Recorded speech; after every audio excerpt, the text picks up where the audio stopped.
I missed Pokemon. I missed Pokemon Emerald. I really wanted to play it for this past week and I couldn't because I didn't want to make any progress and not have it captured on stream. So yeah, we just arrived last time at Petalburg City. Oh, look at our lovely team. This is our team. I will take no commentary on their names. I was gonna make a TikTok about it, but I haven't gotten around to like looking at the VOD footage from that stream. I was thinking of making something maybe with like the bombastic side-eye sound, or like with a funny sound where like I was thinking that it could be like me being like, oh, I'm so good at naming Pokemon, or I'm so good at naming things in games. And then it's just like, and then it cuts to like maybe like fart sounds or something, and each fart sound would be like the different names that I gave each of my Pokemon. I didn't forget. It was just funny because I was trying to do that thing where like, hi everyone, this is my team, this is what you missed, and it's like neither of these names are like acceptable. You know what I mean? It was more of that. It was more of me trying to like be cute and like cool about it, and like there's no name from any of my Pokemon that is like acceptable. You know what I mean? So yeah, I didn't forget. I didn't forget.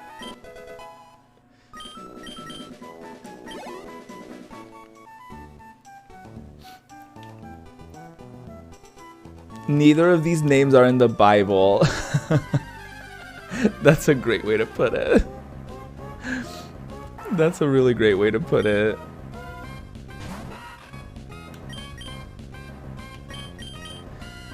Oh my god, that's funny. I guess this was a thing that I wasn't sure whether or not I was gonna talk about it, but I guess just so that I get it out of the way. And I don't even know how many people noticed it happening. But I did in fact leave the Rainbow Arcade, and I'm currently not really in any stream teams, and I'm not necessarily looking for a new team. And there's actually a couple reasons for that. One of the reasons was that, you know, actually the first thing that I do want to say is that my decision wasn't at all personal and directed at like anyone on the team. Obviously when you're in the stream team, there's people that you're closest to than others, but that wasn't really like part of the reason that I left. I didn't take that at all. Like that wasn't even like 1% of the reason I left. Like I genuinely, like a lot of the people that I actively interact with and that I enjoy their presence and that I, you know, interact with and that I generally adore, like that's not going to change because of me leaving the team. It's more like, you know, the people that I met that I like from the team, I'm going to keep in touch with, and you know, the people that I wasn't the closest to were probably just not going to, you know, it's probably not going to change either.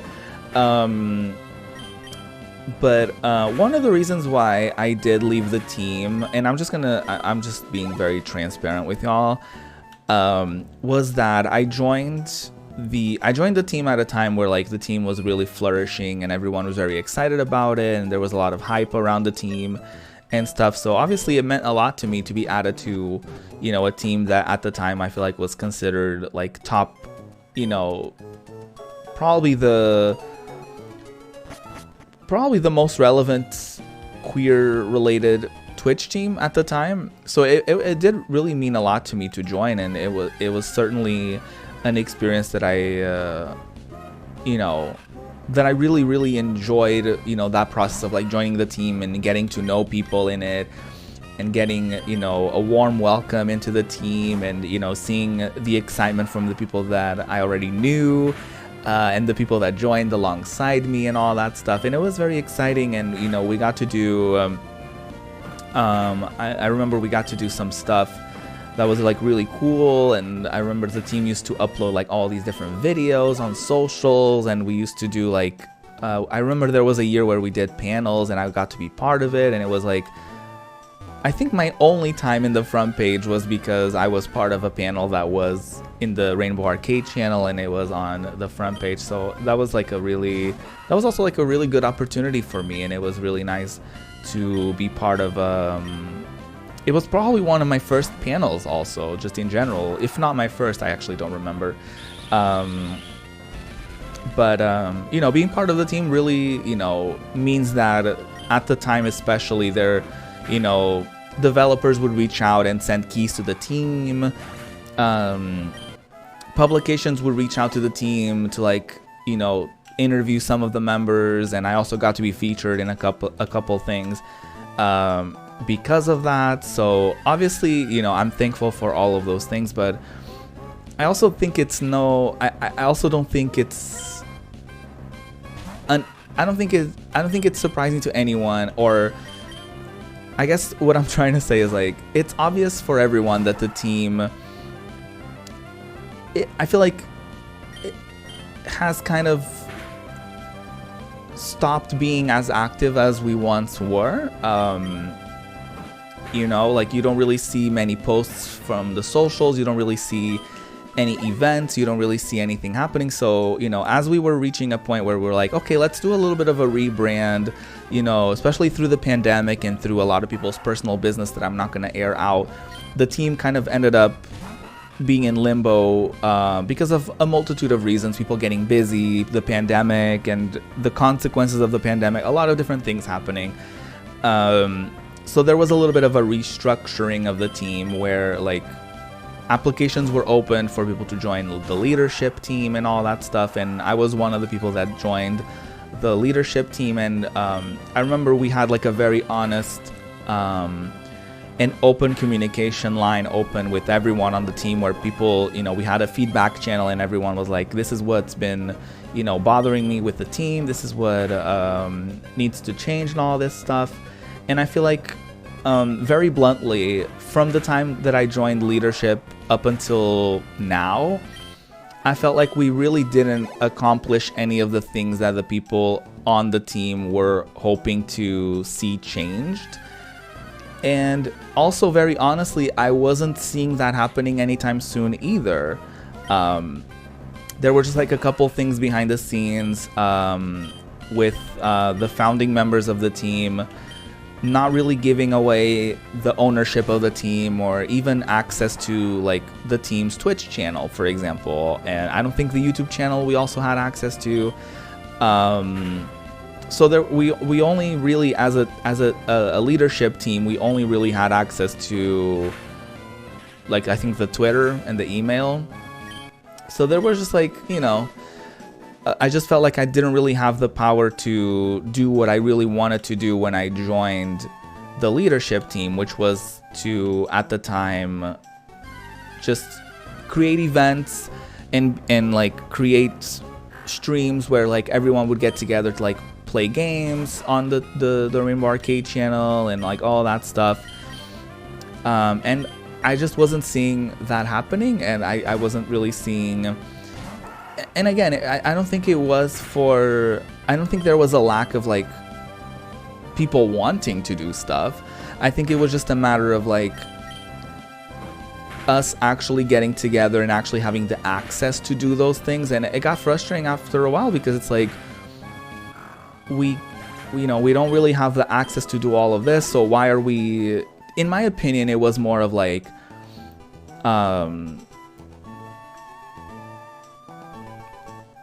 this is a very crass expression, but it's like shit or get off the pot kind of thing. That's how I felt. It's like, we're either gonna like really go forward with this and really, you know, go 100% all out and just like kill it, or we're just I think it's just best to walk away and just like, you know, not really delay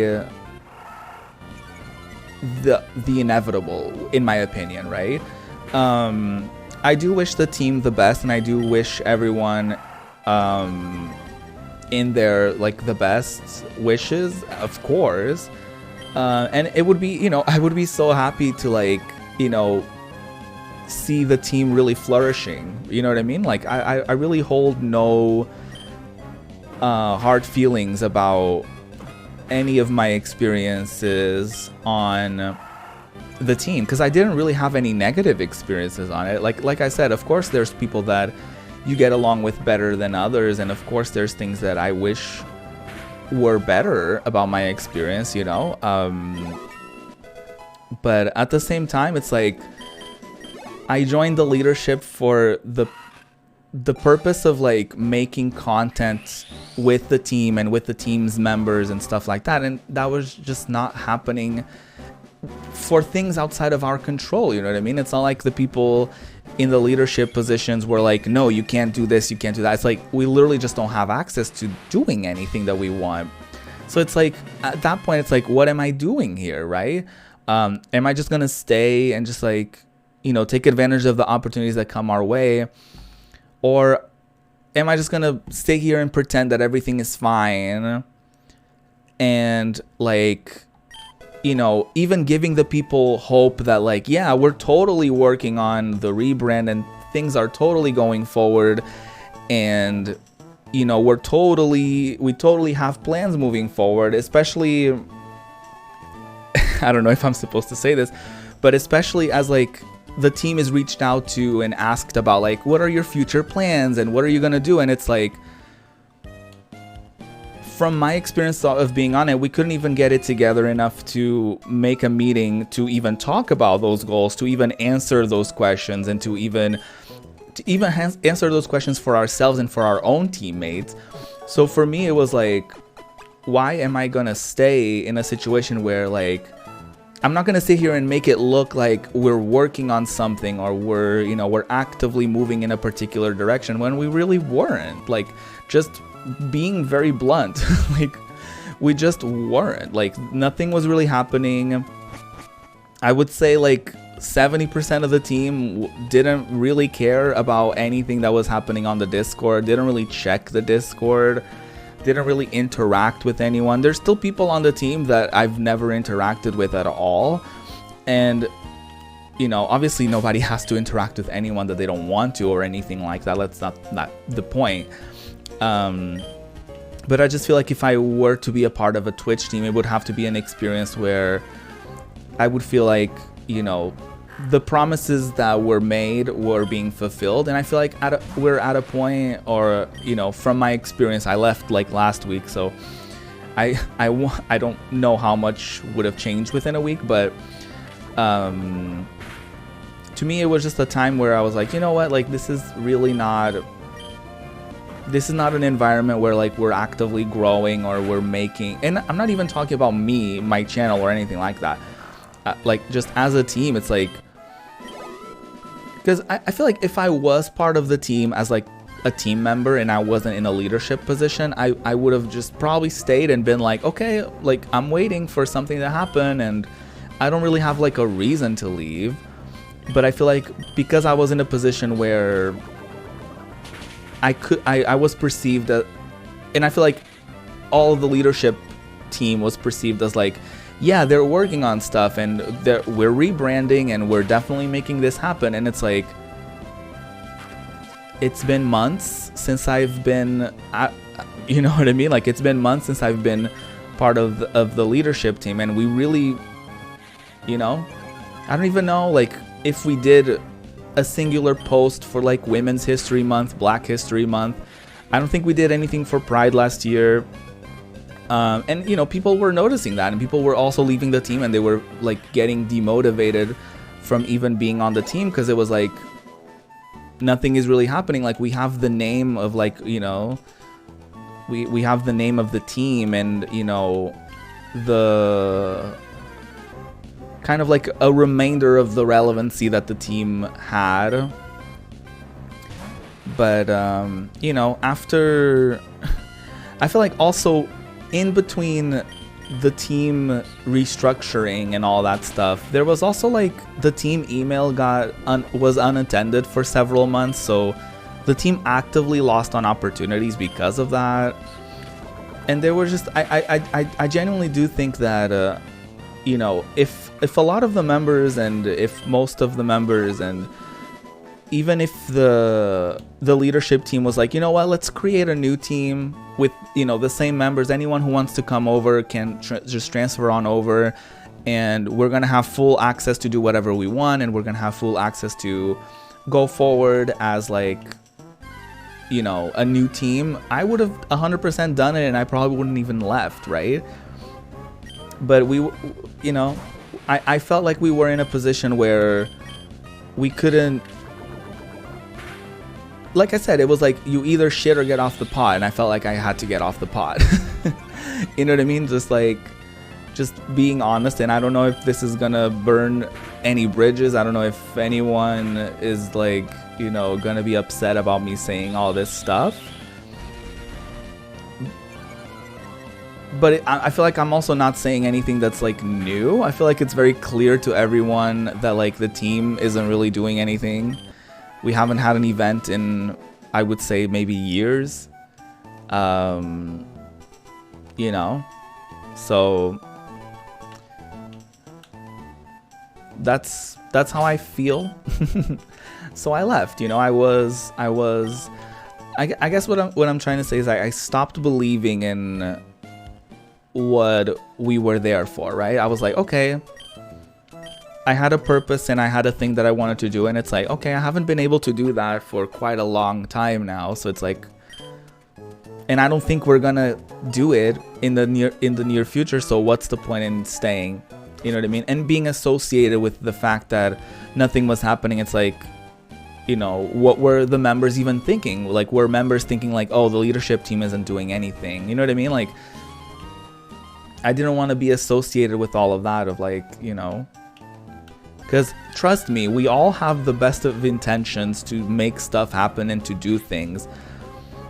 But I also do think that in my personal experience, I felt like we also, I had to come to the sense of like, you know what, this isn't really happening anymore. You know what I mean? And I feel like,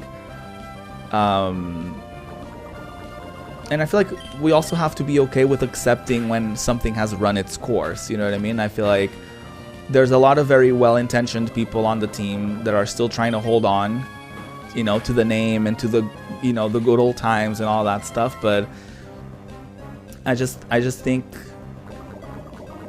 I felt like it just wasn't gonna happen, you know, so I left. That's just, I probably said way more than I wanted.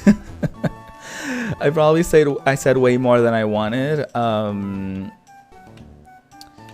But I'm also gonna be honest, I feel like there's probably like a handful of people that from the team that would actually watch this and care, and I feel like those people wouldn't be upset with what I'm saying. So it's like, you know what I mean? I'm also like at a point where I'm like, well, it's not like I also felt extremely supported by the team.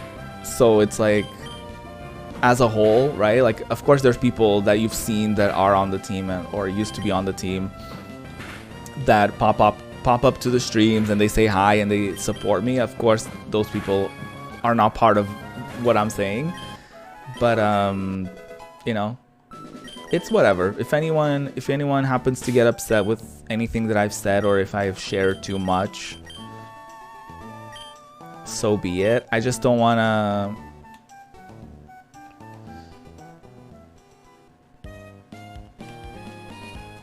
I just didn't want to put forward this illusion that it's like, yeah, we're totally working on stuff behind the scenes and we're totally like, no, we didn't have a plan for when, you know, like for anything. We literally didn't have any plans for anything. I think at some point there were plans to do something for Black History Month, and then nothing came of them. Like it just literally nothing ended up happening. Nothing was suggested for Women's History Month. And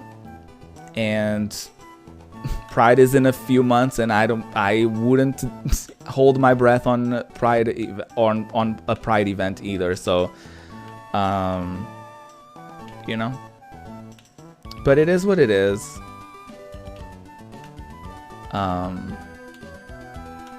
I'm just sharing my experience from my perspective and what I felt from being on the inside. So, you know, there's that. No, I can't hear the alerts. Why can I not hear the alerts? Spin, thank you so much for the 29 months. That's a lot, Robin. Oh, that's probably why I couldn't hear them. It was under a different audio source. Can I replay that? I guess I don't have to because y'all heard it. But thank you, Spin. I appreciate that. Not talk shit, but you haven't said anything that's super surprising from an outside perspective. I don't assume I did. You know what I mean? Like, I don't think I did.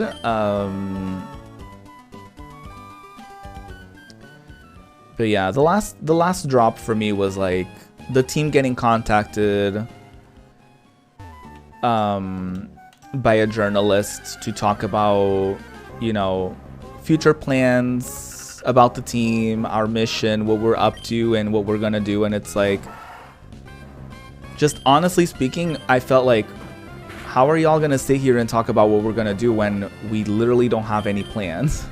Like, we literally haven't planned anything. Like, are we just gonna let on this image that, like, yeah, we're gonna continue doing all this stuff and we have plans to do this, this, and that, when it's like, we haven't done anything for months. And we don't have any plans to do anything for months. So it's like, what are we doing here? So yeah. I'm sorry if that breaks the illusion of the team or anything, or if anyone happens to be expecting to, like, even like, I've had friends like reach out to me and be like, when are y'all gonna open applications again? I thought like the team was like rebranding, and I was like, yeah, we are, but like, we don't have any plans to add anyone because we don't have our shit together with who we do have on the team right now, and, you know, within the team itself, you know. There's only so much that we can really do. And again, like I said, I don't think it's a lack of people wanting to do stuff. I think it's just genuinely a lack of like access, a lack of like, not permission, but like, you know, there's only so much you can do when you don't have full access to everything that it would entail to, you know, be a part of the team, right? And also with everyone being busy and having their own things going on and having their own channels to take care of and their own lives to take care of, like, of course, that, like, all of that is a lot to handle, and there's only so much that one person can do within, you know, their day, right? And how much of that they can dedicate to, you know, themselves and their jobs, and then the team on top of all that stuff. So with that being said, I hope that all of my feelings are wrong, and I hope that the team kills it, and I hope that everyone has, like, you know, the best rebrand and like all of these amazing plans and you know, all of these amazing opportunities. Like, obviously I hope that all happens. Do I believe it's gonna happen? No. If I did, I would have stayed on the team, you know what I mean? So yeah, that's all. That's all.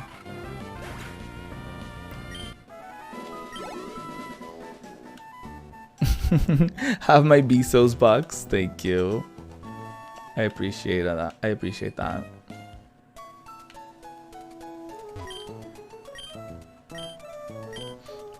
I do want to say that I said this at the very beginning of this conversation, and I'm going to say it again now to wrap up the conversation.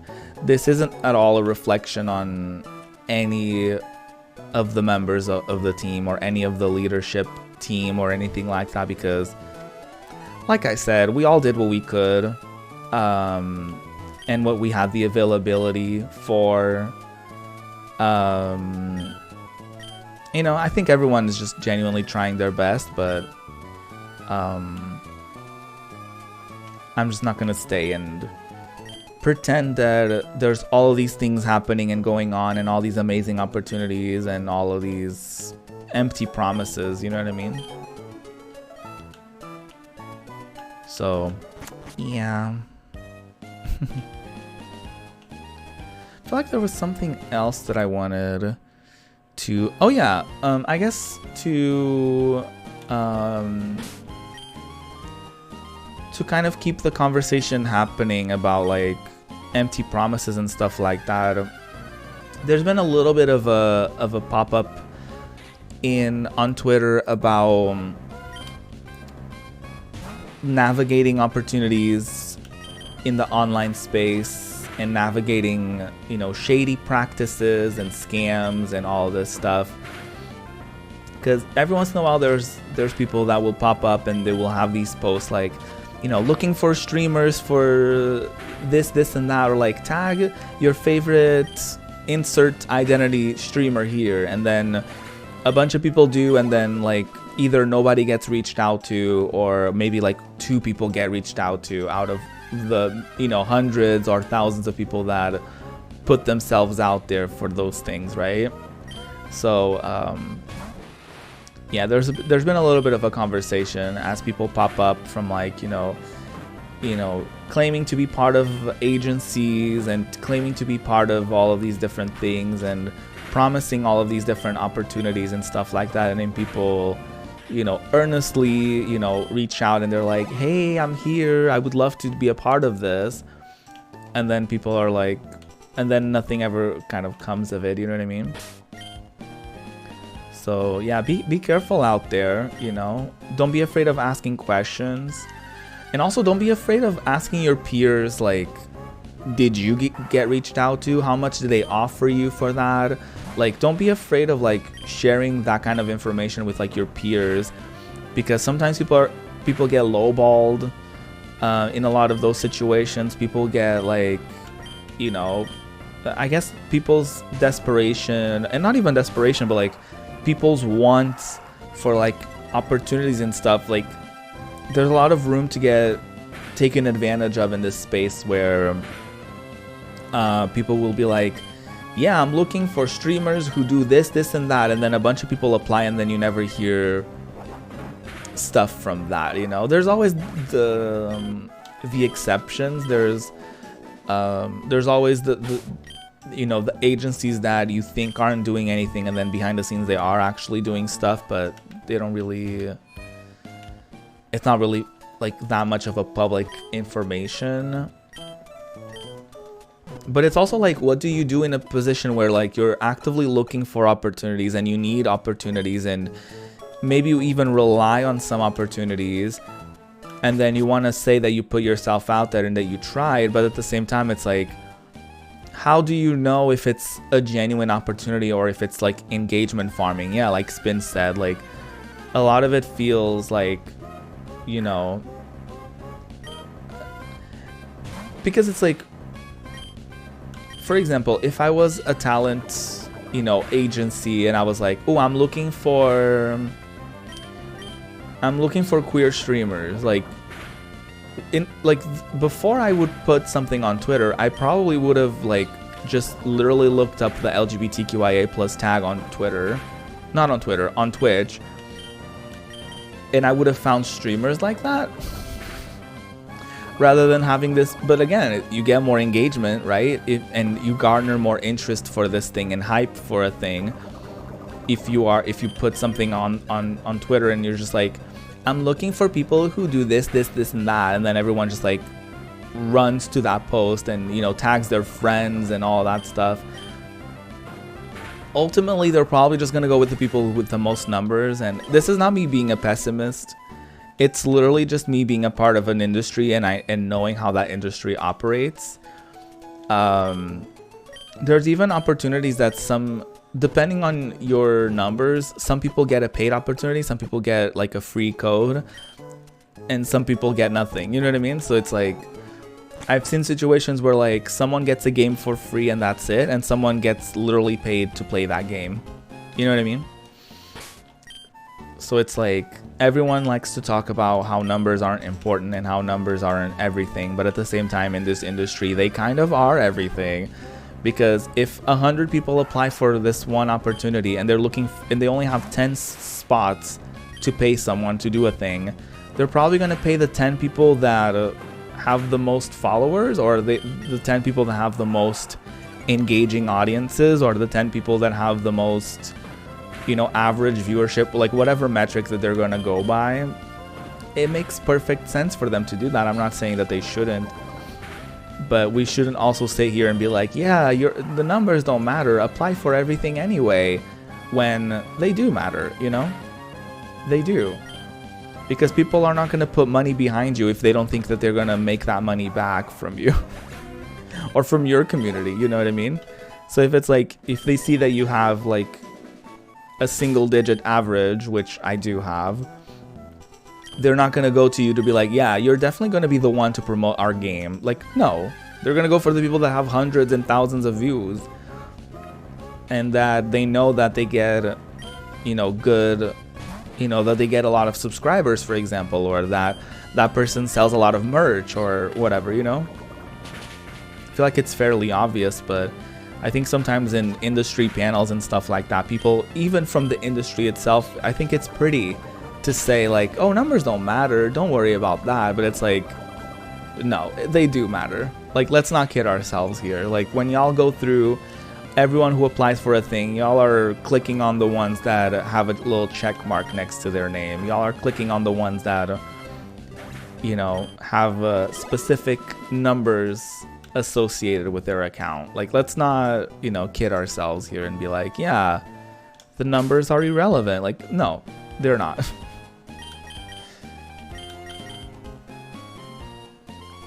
I think we're good to move on from all of this, you know, early stream grinding. I think we can move on like this. I'm pretty confident that we're at a fine level for now.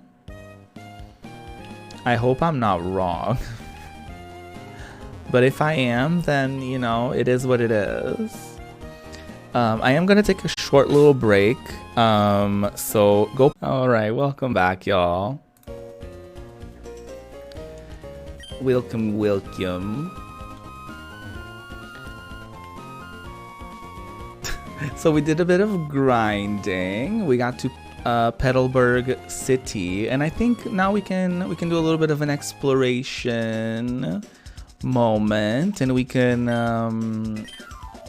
buy some things. We can get prepared for the journey ahead, and we can continue slaying this Nuzlocke. We're actually doing pretty well. We're doing pretty well. We haven't really gotten into any like drama. I think I'm gonna do some. I think I'm gonna purchase a couple repels just in case of emergency. Definitely a couple. One escape rope because that's all we can afford.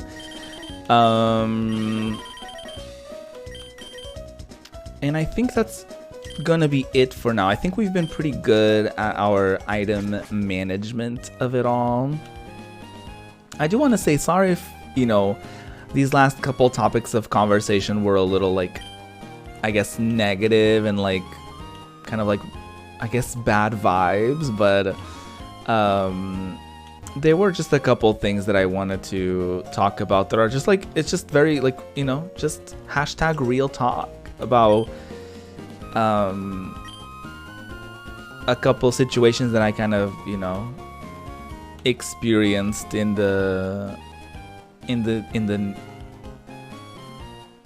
recent times, I guess. So, you know, I just wanted to to get those out of my system. So we're talking about this Norman dude.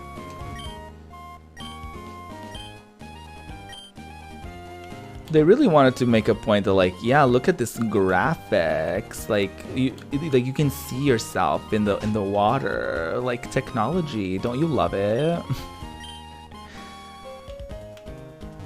We love technology.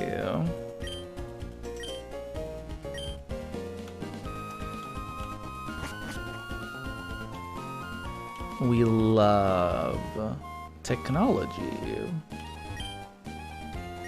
Oh, Norman is our dad. Norman is our character's dad. If it isn't gay, so you're all finished moving in? I'm surprised that you managed to get here by yourself. Oh, I see. You're with your Pokemon. Then I guess you're going to become a trainer like me, gay. That's great news. I'll be looking forward to it.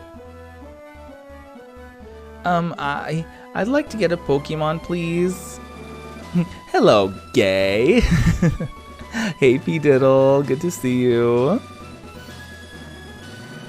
You're, oh, right, you're Wally, right? I'm going to stay with my relatives in Verdanturf town. I thought it would be lonely by myself, so I wanted to take a Pokemon along, but I've never caught a Pokemon before. I don't know how. I see. Gay, you heard that, right? Go with Wally and make sure that he safely catches a Pokemon. Wally, here, I'll loan you my Pokemon. Oh wow, a Pokemon! I'll give you a Pokeball too. Go for it. Oh wow, thank you. Would you really come with me? Of course. I am feeling a lot better than I was, I would say, like, a week ago. So yeah, definitely a lot better. It's still a little tender. I'm removing the stitches tomorrow, so you know I'm still not like 100,000%, but I was feeling good enough to stream. You know what I mean? I was getting giddy and excited to stream, so I wanted to do that. So yeah, it's good to see y'all again. All of these breaks back to back. Gay, Pokemon hide in tall grass like this, don't they? Please watch me and see if I can catch one properly. Whoa! Oh yeah, we're also catching a Pokemon soon, aren't we? Damn. How lucky is that? Even with our grinding, we didn't get a Ralts. I mean, we wouldn't have been able to catch it, but like, we haven't even seen a Ralts ourselves. Come on, you can do this. Gay Pokemon don't hide in the closet, they hide in tall grass. One would hope so. Just for the drama. Just for the drama. A Ralts would be really fierce. I would love to get a Ralts. But at this point, I'm creating zero expectations for what Pokemon I'm gonna get, because who knows? I've seen a lot of like Kuchianas. I feel like I keep seeing those. So you know, hopefully we're gonna change that a little bit. I did it! It's my first Pokemon. Yay! Thank you. Let's go back to the gym. Hi, Fly. Did someone say drama? Hey, how's it going? So, did it work out? Thank you, yes, it did. Here's your Pokemon back. Gay, thank you so much for coming along with me. You two are why I was able to catch my Pokemon. I promise I'll take really good care of it. Oh, my mom's waiting for me, so I have to go. Bye, Gay! Now, Gay, if you want to become a strong trainer, here's my advice. Head for Rustboro City beyond this town. There, you should challenge the gym leader, Roxanne. After her, go on to other Pokemon gyms and defeat their leaders. Collect badges from them, understood? Of course, I'm a gym leader too, so we'll battle one day, Gay. But that's only after you become stronger. So you're saying I'm a weak-ass bitch? Is it because I'm gay? You think that gay people are weak? Wow. Problematic father. Wow, wow, wow. Oh, Wally's house. What a nice house in this little corner. You must be gay, right? Thank you for playing with Wally a little while ago. He's been frail and sickly ever since he was a baby. Aww. We've sent him to stay with my relatives in Verdant Turf Town for a while. The air is a lot cleaner there than it is here. What's that? Where's Wally? He's already left, our Wally. I wonder where he could have gotten by now. Wally was really happy when he told us that he caught a Pokemon. It's been ages since I've seen him smile like that. Aww. Going well, just trying to slay as much as I can while taking meetings all day. Oof. Listen, if there's someone who can slay a meeting, I'm pretty sure that would be you. Excuse me, let me guess. From the way you're dressed, are you a Pokemon trainer? Well, maybe not. Your clothes aren't all that dirty. You're either a rookie trainer or you're just an ordinary kid. I'm roaming the land in search of talented trainers. I'm sorry to have taken your time. Oh, he looked at me and said, "Hi, untalented." He really said, "Hi, flop." Damn. He really said, "Hi, worthless." Well, wait, is this a new route? Because I know sometimes when you leave a town, it's still the same. Oh, no, it's a new town. A new route, I mean. New route means new Pokemon. Who are we gonna get?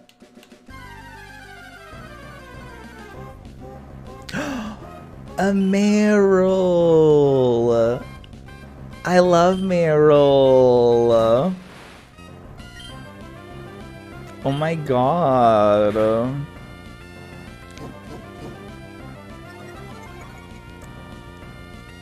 Any Meryl stands in the audience? Ooh. Oh, that was a lot. That was a lot, Robin. Okay, let's not kill our new friend. No. Meryl, please.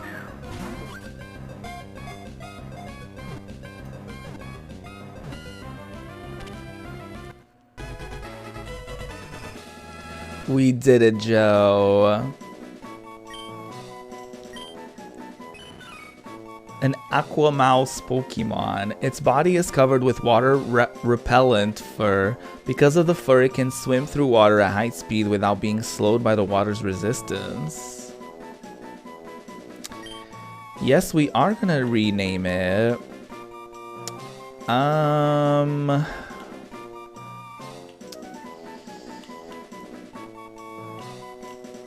I feel like we've set a standard for ourselves with these names.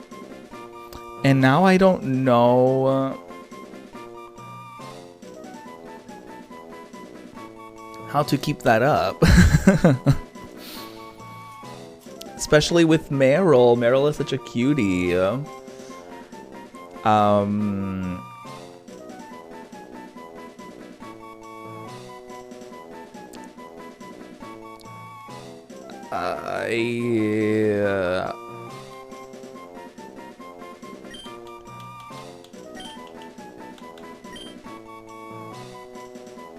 I'll take no questions. Hamburger Meryl's. Or that. I wouldn't have been able to fit Hamburger Meryl's on there, unfortunately.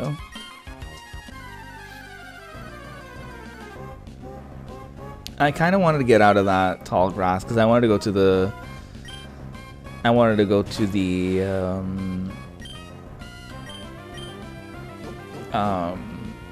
Pokemon Center so we could put Meryl in the first slot so that we can train it while we proceed.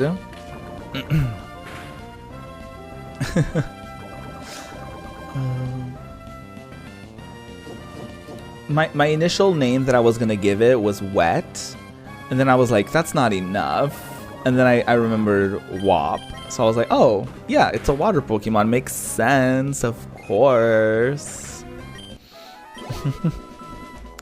So you know, just getting a little creative in here. Just going for some creativity, you know, just how I do.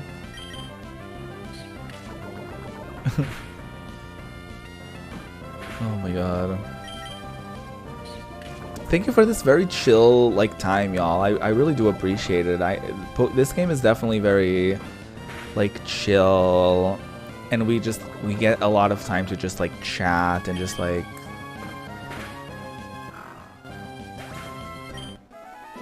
just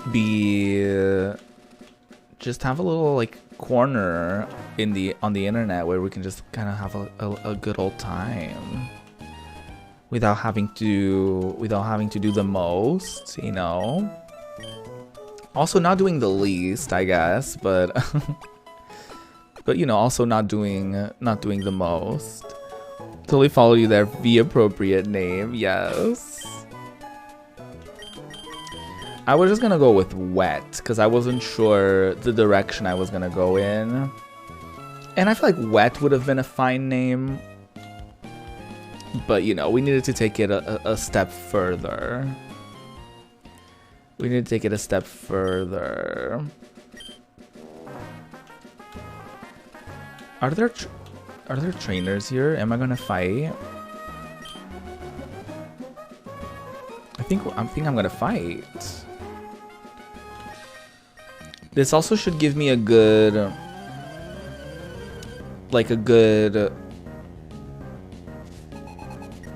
what's the word that I want?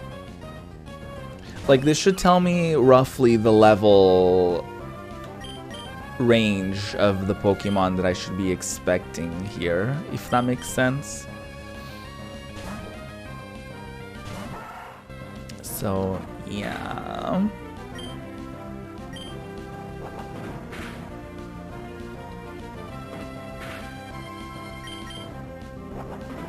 Get it.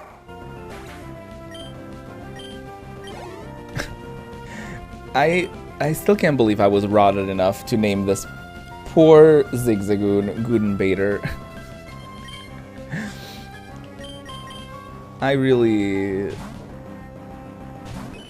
Zigzagoon, sweetie, I'm so sorry.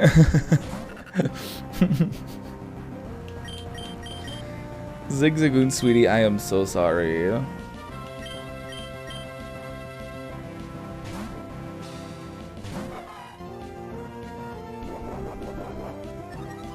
Well, now that I sent out Cock, I don't know which one is really the worst name here. Comparatively, I guess. I forgot Cock didn't have a fire move yet.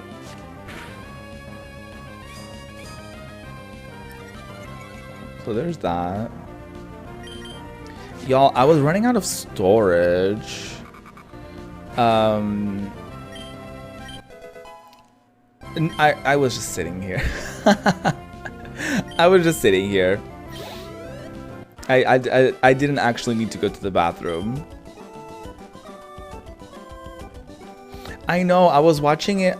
So the video that Spin is talking about was Songhua from ATEEZ. He was doing a radio appearance, and he because a couple members from ATEEZ, Yoonho and Hongjung,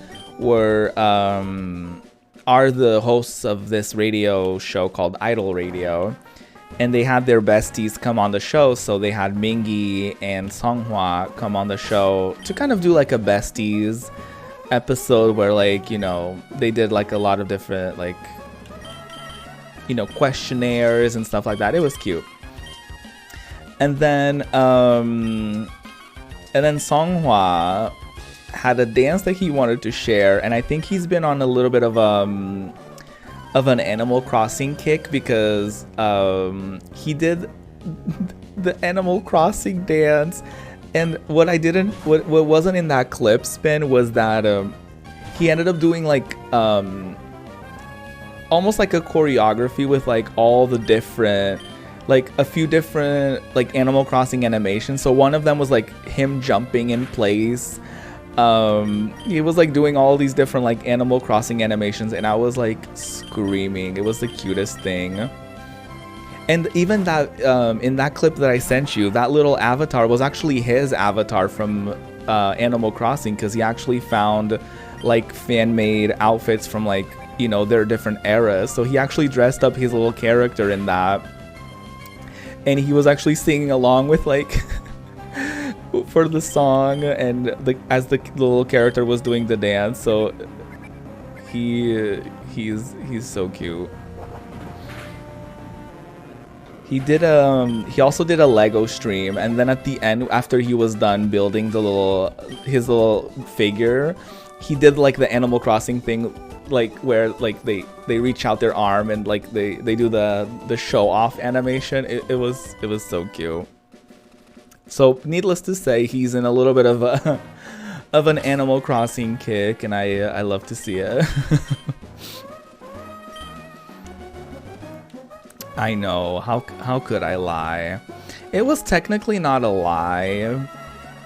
I just said I was gonna take a break, and I said go piss, girl. I didn't say I was gonna go piss, girl.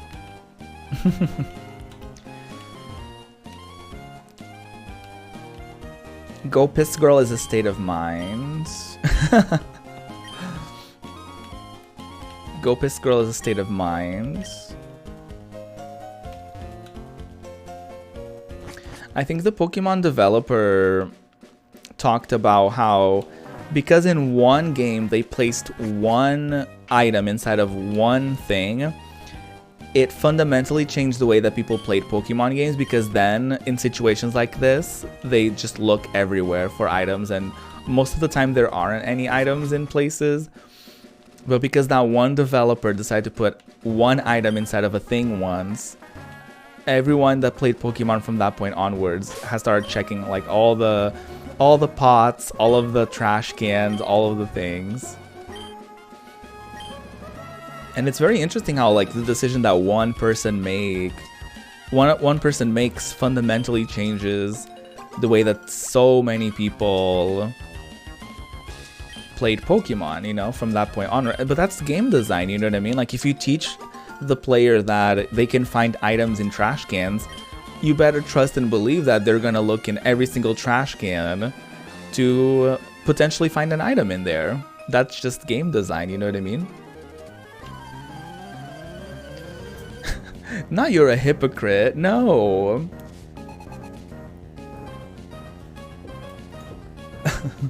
Next time I'm just gonna say, go piss, girl, eat, drink water, stretch your body, do all, like I'm just gonna list all of the possible things that one person can do in a break. But I also have to include, you know, if you want, you can just sit there. Just in case I do in fact just sit there.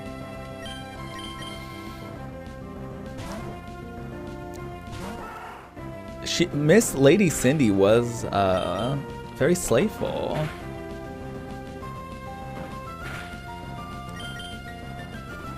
No, only I can heal. That always feels like such a betrayal when the enemy heals. You're like, what's happening here? Only I have access to items. Why do you have access to items? Oh my. Honestly, Lady Cindy, that is very much a slay. I don't know why I didn't react to her popping up, because her whole existence was a slay right there. Right, you looked in every trash can. Yeah, and that's because like they in the entirety of, I think it was the first Pokemon game, In the entirety of that game, there was one item inside of a trash can, so everyone from that point onward started looking in every single trash can of every single game.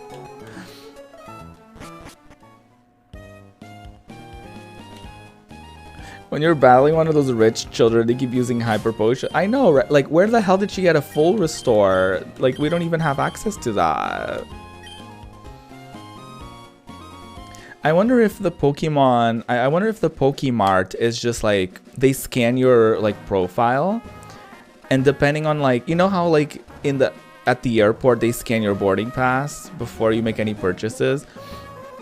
I wonder if it's like that, but like with your little profile card, and you know, they scan it and they're like, oh, you don't have any badges, so you can only get like potions because you're weak and you don't need any of this. Like, I wonder it.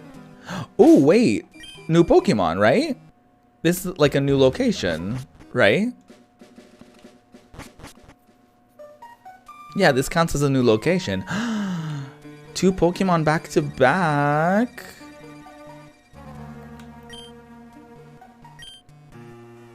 What are we gonna get?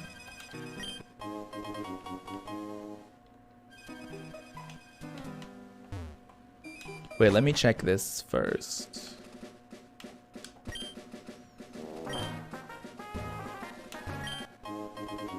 Ooh, Pokeball. Can never have enough of those.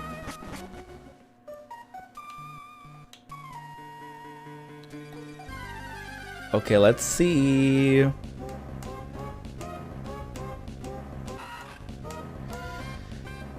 We already caught a Wurmple, so I know that there's a chance we can get a Beautyfly, but technically, if we're gonna talk about like the duplicate claws, it makes sense that we don't catch a Wurmple because we already did. You know what I mean?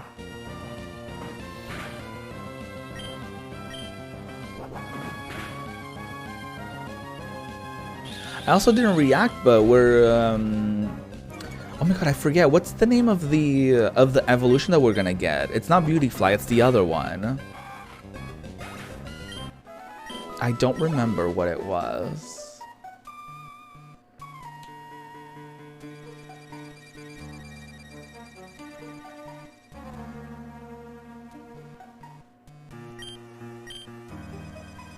Dustox. There you go. Thank you.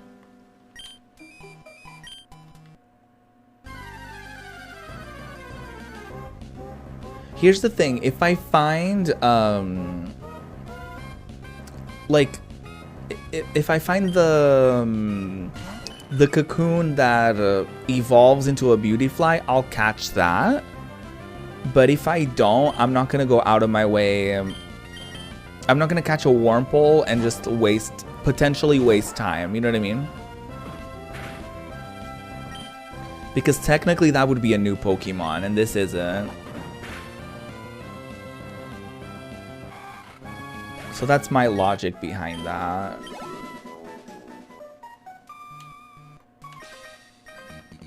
I caught a whole bunch of Pokemon. Okay, girl. So did I. Bitch. So did I. Lyle.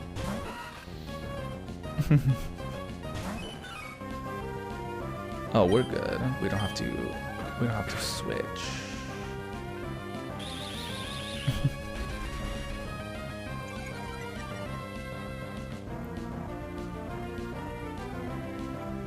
Wait, why is it not showing a Pokeball underneath it? Does it just not show whenever you're fighting like an enemy Pokemon? Does it only show if you're fighting like a wild Pokemon? Like the little symbol that you already caught it? Maybe that only shows up if you're fighting a wild one. Does he only have Wurmples? He's like, I have so many Pokemon, and it's like, all of them are like level 3 Wurmples. I mean, he didn't lie. He technically didn't lie. I do miss when trainers used to be like this. I feel like lately in Pokemon games, you find a trainer and they have like 1 or 2 Pokemon. You know what I mean? They don't have like a full party anymore. At least that's my... Like, that's my... Not impression. Yeah, I guess that's my impression. Like, that's what I feel is the case. It may not be the case, but that's... Like, every time I fight a random trainer in Pokemon nowadays, I feel like they all... Like, the battles always go by so fast. And they only have, like, 1 or 2 Pokemon.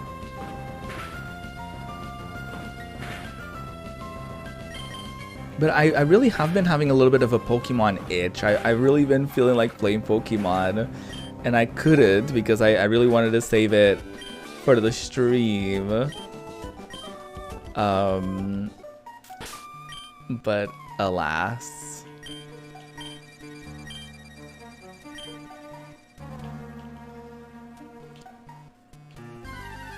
All right, what do we got? No. We already got Poochyena. We already got one.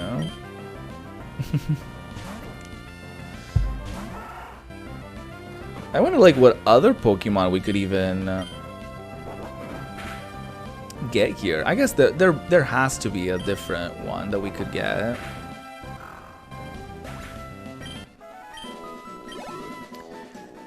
Doing a Nuzlocke also helps with like not needing to like look up the Pokemon that pop up in a particular area,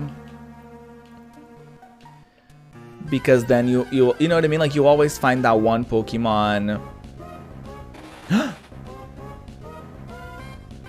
Wait, this is the one that turns into a Beautyfly, right?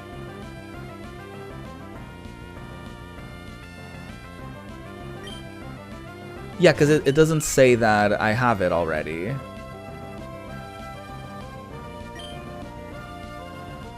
I hope I don't kill it.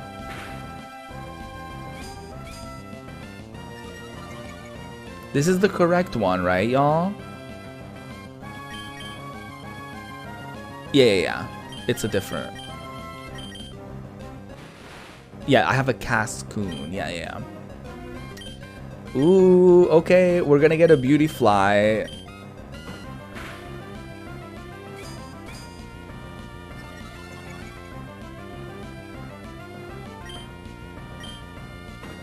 We're gonna get a... No!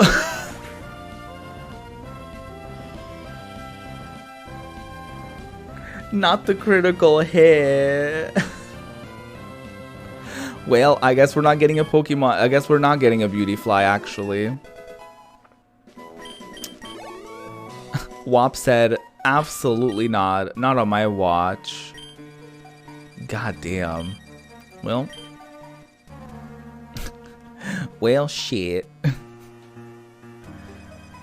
Hello. Not a one to be found. Hello, have you seen any Pokemon called Shroomish around here? I really love that Pokemon. I was going to ambush you, but you had the Dawdle in Petalburg Woods forever, didn't you? I got sick of waiting, so here I am. You, Devon researcher, hand over those papers. Aye, you're a Pokemon trainer, aren't you? You've got to help me, please. Not this grown-ass man hiding behind a child. Be like, please help me. Huh? What do you think you're doing? Wait, you're gonna protect him? No one crosses Team Aqua and gets any mercy. Not even a kid. Come on and battle me. I did, yeah, I did finish Violet, yeah. Well, I played up until the credits rolled. There's like post-game stuff that you can do, but I couldn't be bothered, to be honest with you. But for all intents and purposes, I guess I technically did beat it.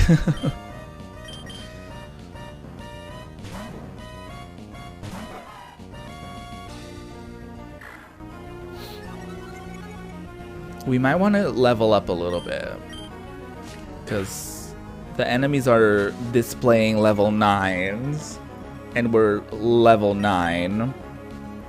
So we should be getting up to like level 10, 11, 12 maybe.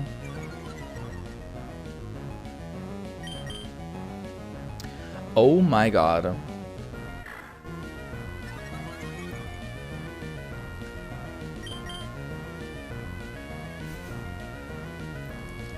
Not this. Not everyone missing. The endgame of Violet was fun though. I really did enjoy it. I did kind of wish that more of the game was like that.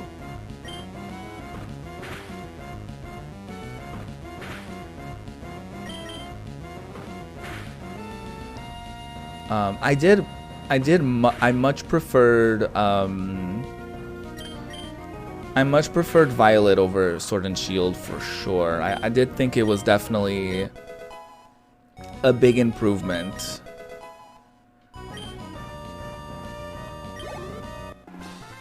Oh, they only have one Pokemon? You're kidding me. You're tough. Thanks. Ugh, you've got some nerve meddling with Team Aqua. Come on and battle me again. I wish I could say that, but I'm out of Pokemon. And hey, we of Team Aqua are also after something in Rustboro. I'll let you go today. That was awfully close. Thanks to you, he didn't rob me of these important papers. I know, I'll give you a great ball as my thanks. Thank you. Didn't that Team Aqua thug say that they were after something in Rustboro too? Uh-oh, it's a crisis. I'm on my way. I had to say that. Come on. I had to change that a little bit.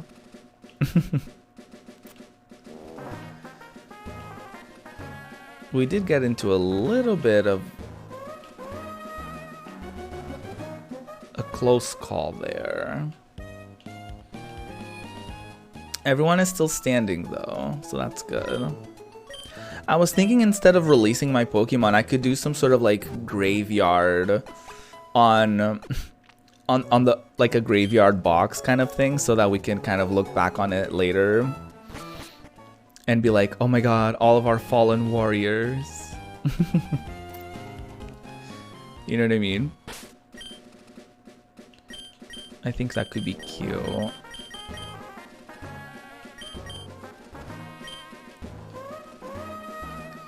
I definitely want to get everyone to level 10, so I'm gonna purposefully walk on some tall grasses to see if we can get everyone to like at least level 10. I won't be able to play the new games because poor, but I worry I won't be as into it. I feel like I'm the only person in the world who doesn't really like open world games. That was a problem that I had with it. To be fair, there is an order of things that you can do, and you can always go to a Pokemon Center and they will tell you like the recommended like next place to go. So you will know where to go, and you can like mark it like, okay, I need to go from point A to point B.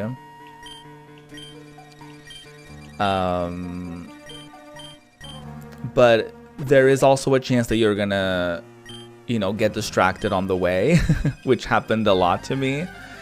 And I felt like I wanted to figure out the order for myself, so I did wander around and do nothing and get lost and get frustrated quite a bit. Because it's not like these games where like they basically tell you where to go next, or it's you really don't have a choice, right? Like the game is, you know, there's only like one path that you can literally go through, right? So I did miss that aspect of it, and I felt like the end of the game was a little bit more structured like that. But unfortunately, it wasn't like throughout, if that makes sense. I still liked it.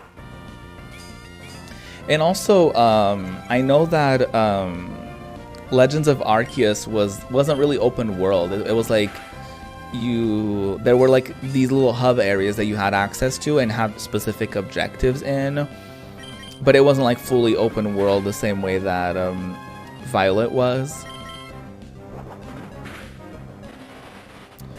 Like I think you could still enjoy it if you you know what I mean? Like if you just went with like, you know, if you went to a Pokemon Center and they were like, okay, you should go here next, and you just went, rather than like getting lost in the exploration of it all and all that stuff.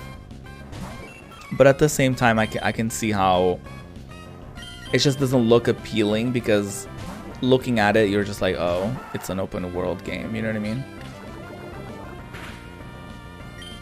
So I can definitely understand your point of view.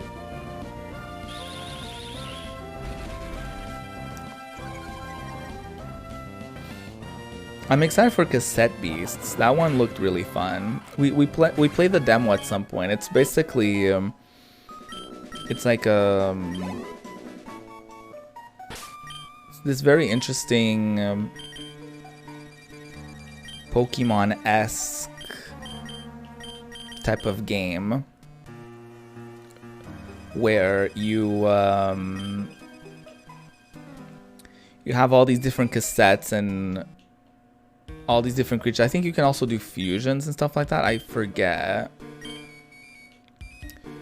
But I do vaguely remember from the little demo that I played that it felt more like an old school Pokemon game as far as like the structure of it and all that. So, and the story seemed interesting enough. It's almost like an isekai type of thing where you're thrown into this like new world type of thing. So it felt interesting enough for me to, and played well as well, so that it made me wanna put it in my wish list.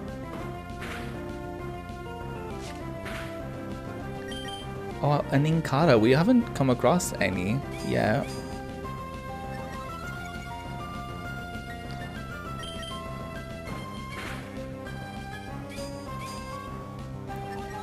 All of this hardening. Oh my god, Inkata is so hard.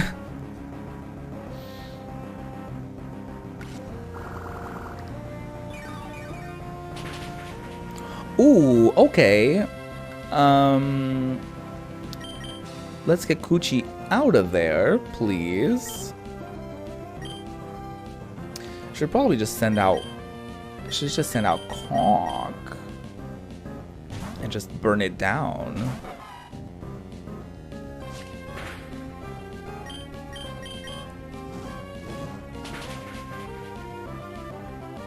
But also, like, Pokemon games are expensive. But also, Pokemon games are expensive, so, you know, there's that. So it's like, do I want to spend all of that and not be sure if I'm going to like it or not? I had a feeling I was going to like it, so I did get it on, like, a pre-order sale. But it's not a game that I'm like, you should play it immediately, and like, no. They keep pumping them out. They really do.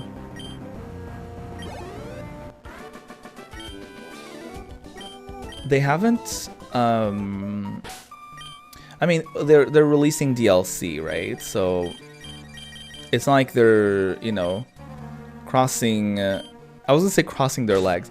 It's not like they're, you know, crossing their legs and doing nothing. But I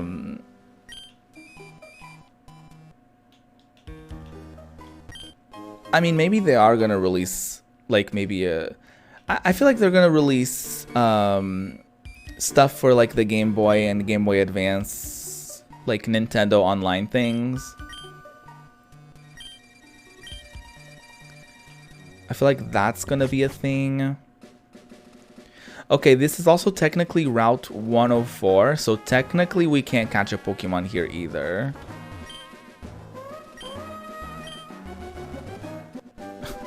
Not I like filling my mouth with seeds and spitting them out. Okay. Cool. Can I teach it to anyone? Nope. Oh, we don't have a grass type, do we? Wait a damn second. We don't... Oh, we do have WAP. I feel like WAP is gonna carry our first gym experience. Like, looking at my lineup, we don't really have the best lineup here, do we? For a rock gym.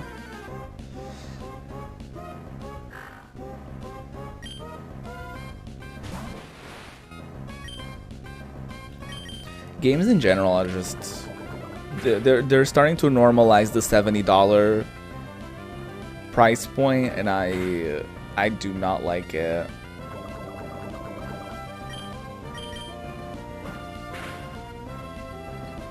I don't like it. I understand that games are more expensive to make nowadays, and that it makes sense for games to be more expensive. In a way, I understand, but in another way, I'm like,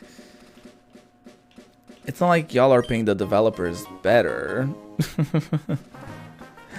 Like, you know what I mean? In a lot of those situations, it's like, it's just the CEOs wanting to make more profit and wanting to make more money. It's not like they're necessarily giving developers the amount of time that they need to put out these games or anything like that. So, like, in a way I do understand, but in a way I'm kind of like, oof.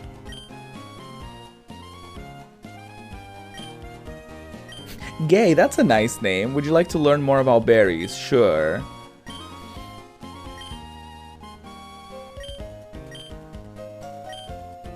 Please help me, Gay. Plant berries and bring more flowers into the world. Yeah, I was hoping she was gonna give me like a thing to water them. Oh, there you go.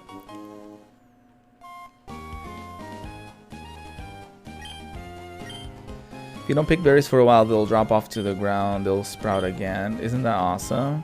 It's like they have the will to live. I used to annually get games for my birthdays. Now I feel bad asking for them if they're new, right? Yeah, you have to get them. You have to get them on sale nowadays. I want to ask for... What is that one? TOTK? What is that one? It's almost $100. Oh my god. Yeah. I mean, asking doesn't hurt, right? Like, you know, if someone that loves you is asking like what you want, like, you can always ask. It doesn't mean that they're gonna do it.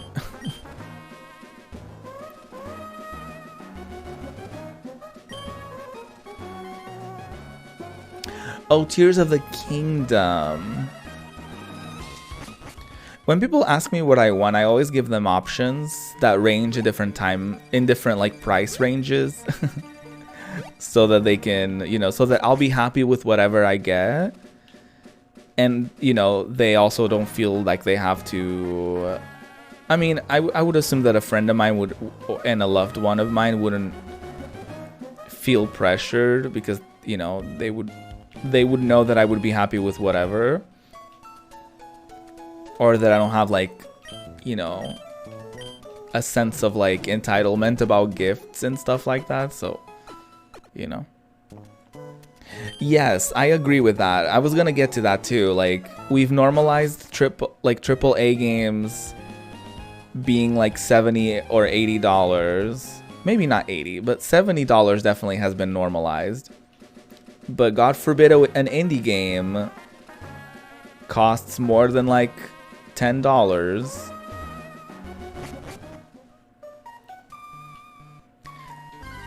But people are weird also with, like, when it comes to money not when it comes to money, but like when it comes to a game's value, like what determines a game's value. Like some people are like, I paid $10 for this game, but it's only like 2 hours, so it's not worth it. Like some people equate it to that, like each dollar that they put into a game needs to be equivalent to like an hour of gameplay.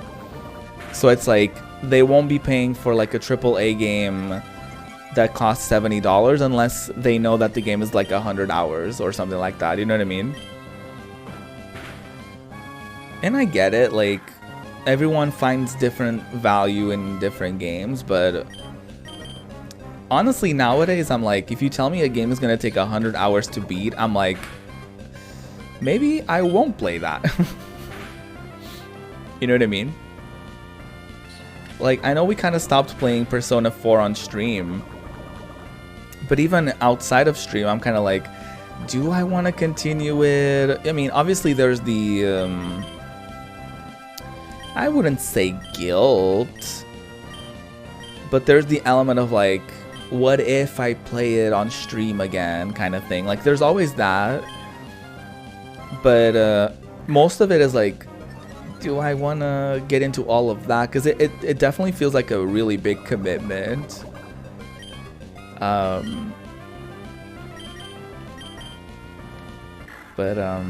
I've never really equated like the length of a game with like how much I should pay for it.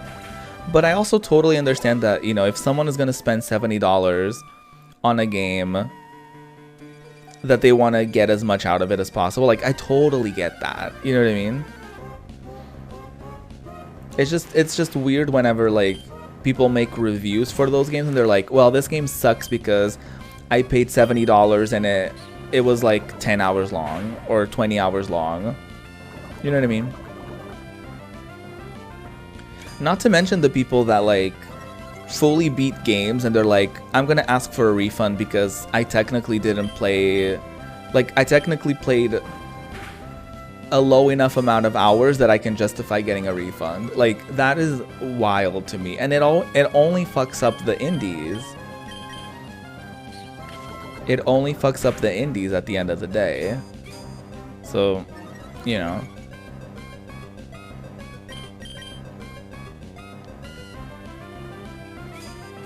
Like, it's one thing if you get like a physical copy and then you sell it at a game store to buy a new game. Like, I get that. But like, if you're gonna get a refund on Steam or something like that, you're just fucking up someone's wallet for like, just for your own like entitlements reasons. You know what I mean? Unless it's like, you know, unless obviously, you know, you purchase a game and it, you know, like if you don't have like a valid excuse to get a refund, then like, then I feel like you shouldn't. You know what I mean? When is Tears of the Kingdom coming out? I always forget. I think it may have gotten delayed, right? Because I was under the impression that it was coming out in like January or something. Like, for some reason in my head, I didn't even think that game was coming out. I don't know why. I don't know if I already thought it was out already or... But it must be coming out soon, right?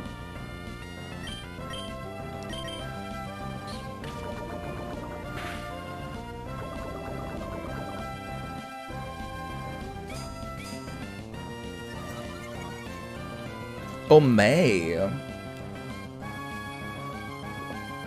Yeah, I thought it was coming out like...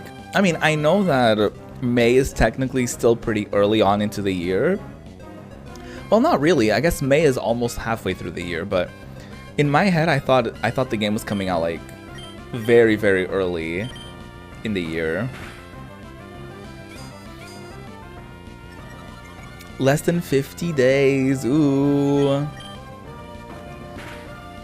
Which means less than 50 days for my birthday also, because my birthday is also in May. I definitely want to do like a celebratory stream for my birthday. I'm not sure what I will be doing, but I want to do something. You know, I want to do something. I know, Taurus babies. Yeah, I'm May 5th. So I don't know if we're necessarily going to do a May 5th stream, but you know, we're going to do definitely a stream that week. I just don't know what that will be. I guess I have a couple months to think of that. I'll cross that bridge when I get there. I'll cross that bridge when I get there. Oh my god, hole for pole. They grow up so fast.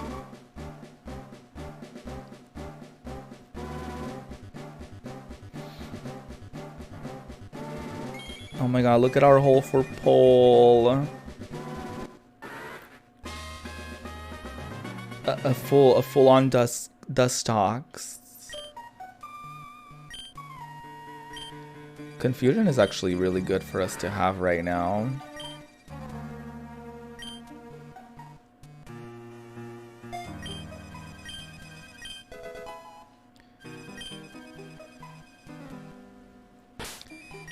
Cute. Iconic. She's retired from the pole. Now she can fly into the poles. Oh wait, let me plant some berries. If I even remember to do so, but I'm gonna plant one of these. I want to plant one of each that like I have the least amount of. That's just the, you know, OCD in me.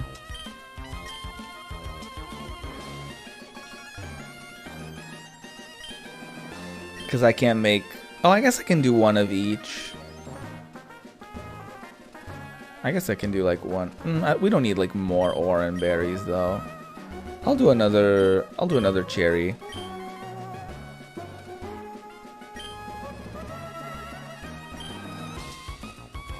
Aww. I hope I remember to water them. Well, I hope I remember to pick them up. Do we know how long it takes for us to be able to pick up another... To pick them up, I guess? Not the go to the pole, not the Pokemon goes to the polls reference. I really wasn't referencing that. I was referencing how like sometimes bugs like run into poles and like, you know, creatures with wings often run into like windows and poles and stuff like that and fly like into them.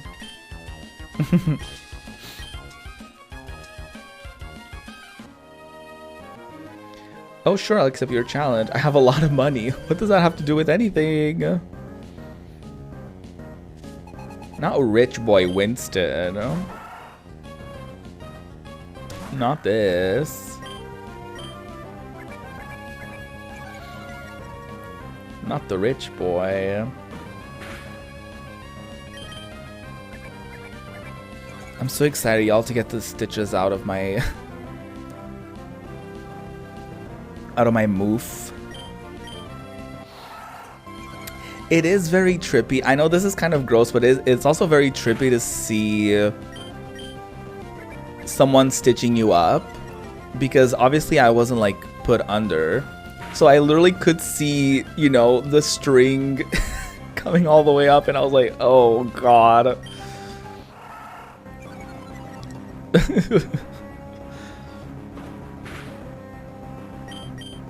I'm very, very happy that I learned meditation techniques, because they really, really help at the dentist. They really, really help, because you're at the most like uncomfortable position, in an uncomfortable place.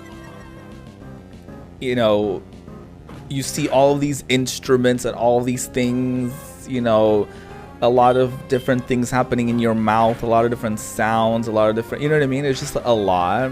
It's a very overwhelming experience. especially, you know, getting a tooth removed, right?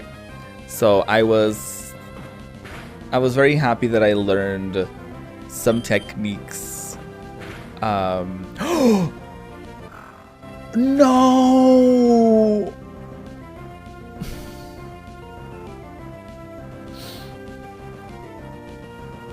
Oh no, Coochie!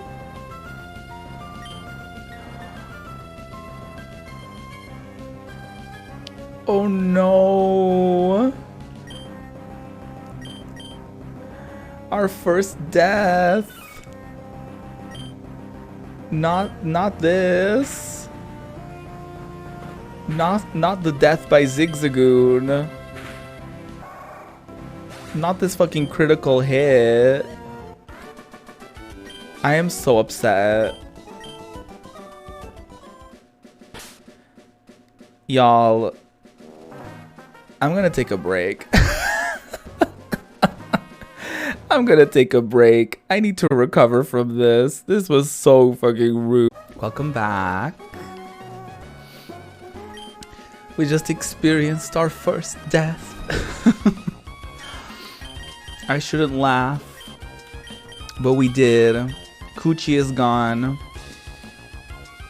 I wonder if the name Coochie has some sort of curse, because we had a, you know, a character that we named.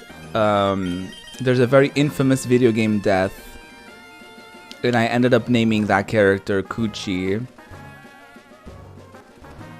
So, maybe the name Coochie is cursed on this channel. Rip that Cooch, I know. That Cooch got ripped apart. Ooh.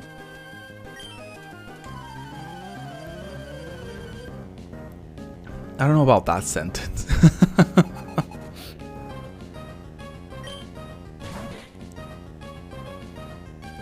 Mama Ruby got into the habit of making me fruit smoothies,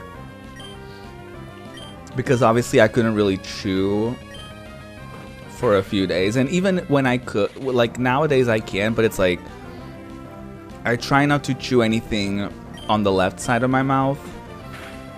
So it has to be kind of like soft stuff, you know what I mean? Like I can't really be chewing up like some fucking like steak or whatever. Or like crunchy stuff, which I love. I love me some chips. I love me some like crunchy things.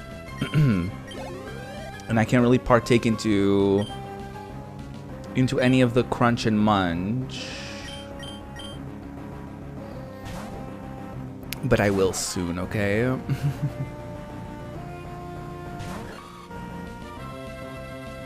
Also, I am so sorry, P-Diddle. I didn't mean to like get into all of that and make you uncomfortable if I did make you uncomfortable with the little bit of surgery talk that I got into.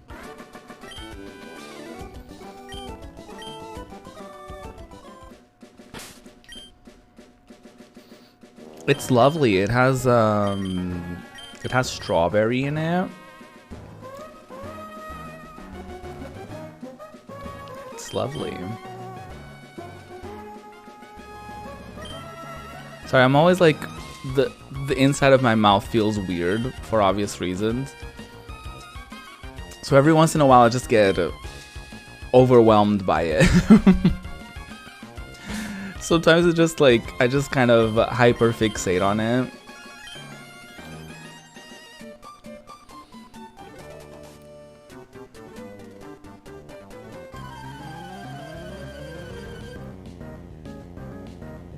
Some people never get theirs removed. My old dentist said that as long as they're not being problematic, you don't have to necessarily remove them. The problem is that oftentimes they are, you know what I mean?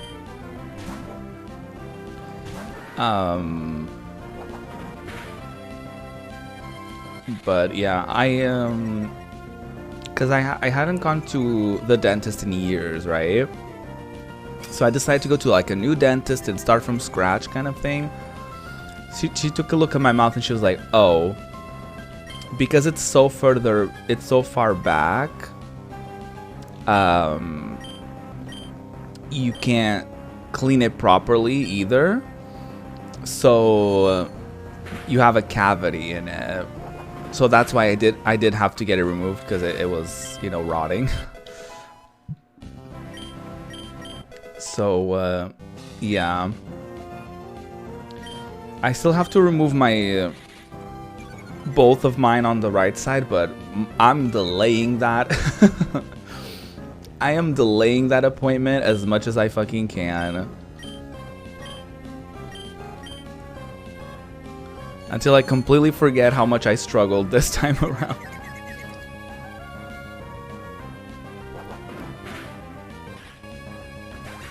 It's just not pleasant, you know? Obviously the recovery from anything is just not pleasant, right? Getting sick, any of that stuff, it's not fun. But you have to do it, and it was as smooth as it could be, you know what I mean?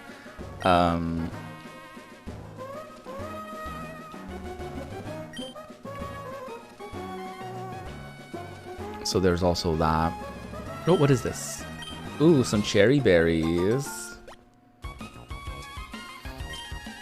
What is y'all's favorite smoothie? Do you have one?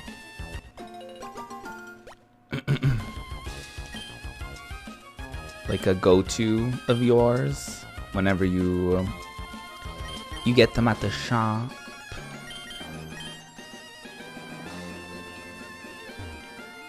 Yeah, I'm gonna get a lot of cherries.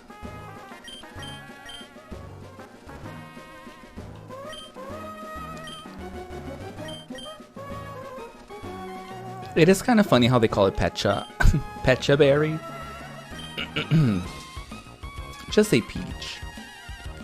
Just say peach. I don't really get smoothies. Like, whenever I go out and about,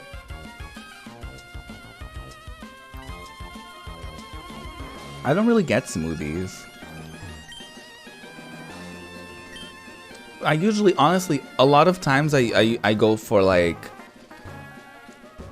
I usually go for stuff that's like cookies and cream and stuff like that. I know that's so basic, but anything cookies and cream, and honestly anything cookies in general, I tend to go for. As far as like treats like that.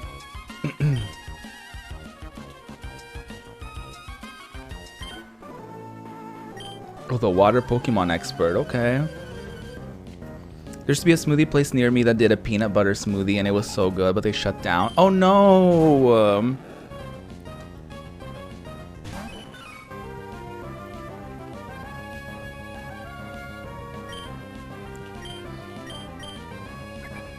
Blackpink showed up and they shut it down. They said, whip it, whip it, whip it, whip it, and they shut it down. How rude. They were in your area and they shut it down. I'm sorry. I am so sorry. Not the double Blackpink reference.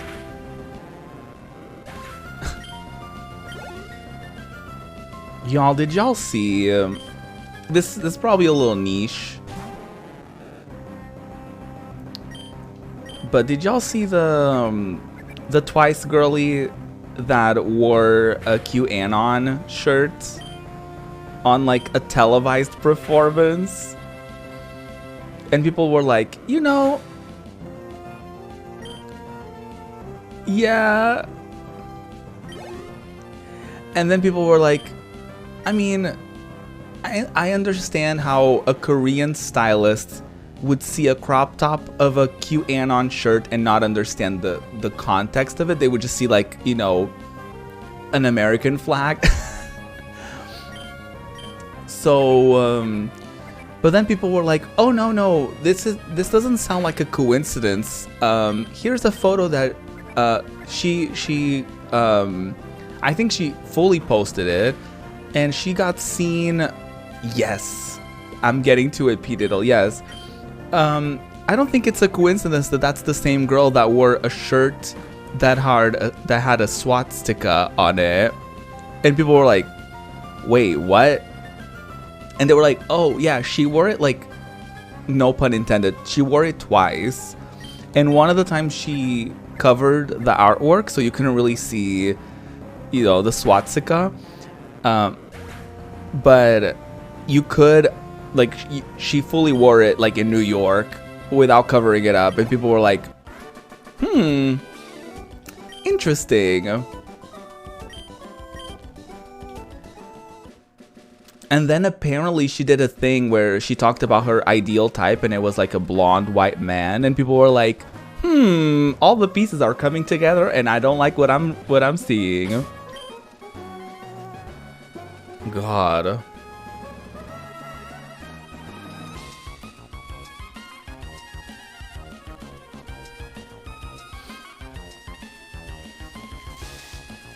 I don't think she wore it like right after. I think it was a thing where like people were like, I think like, or maybe it was like in the same week or something.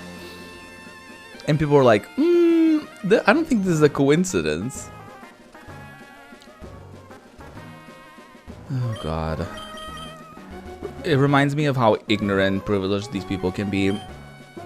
Yeah, I think, you know, it just reminds me that like I feel like a lot of K-pop idols and a lot of celebrities, if it wasn't for like their PR training and their PR teams, I feel like it just reminds you that they're people like us, you know what I mean? And they're normal people, and some of them are going to be problematic, and some of them are going to have like, you know, the worst views on society, and they're, you know, some of them are probably very ignorant, and some of them are probably very, just in general, famous people, right? I'm not just saying K-pop idols. What people also need to do is they need to stop babying idols, because like a lot of people are saying like, oh, she wouldn't know about the World War II, and she wouldn't know about Nazis, and it's like, you know that Korea was also directly impacted by the Second World War, right? Like, I wouldn't know that detail, but it's also like, she's a 20-something-year-old. She went to school. She knows this. You know what I mean? It's like, she's a 20-something-year-old on the internet. She knows. And also, apparently, it's kind of like a rare shirt, too. So it's like, she knows what she did. And there's also a reason why she covered up the shirt the first time she was seen wearing it. Like, let's be honest. Like, she, you know, I don't think it's a coincidence that the first time she wore that shirt, it was like covered up. So, you know. Yeah, exactly, Spin. Exactly. It's like they're not babies. Like, I understand, like, again, like the QAnon thing, I could understand how, like, a stylist would just randomly pick that up and, like, not really understand. You know what I mean? I feel like that one is more of, like, I feel like if you're online, there's a chance that you may know it, but there's also a chance that you may not really come across it or understand it, or, you know what I mean? But I feel like everyone knows the fucking Nazi symbols.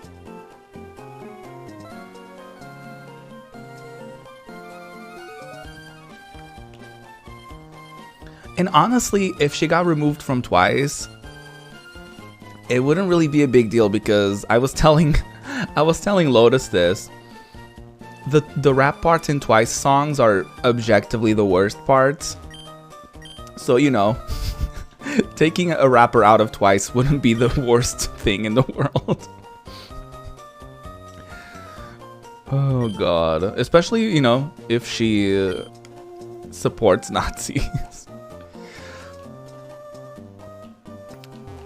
Where's the Pokemon Center? We have to bury Coochie. It's a very sad day. We have to bury Coochie.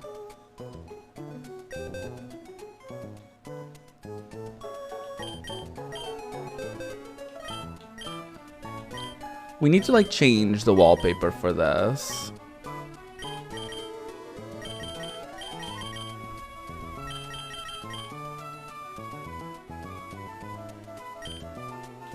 What should we make it? Not a forest.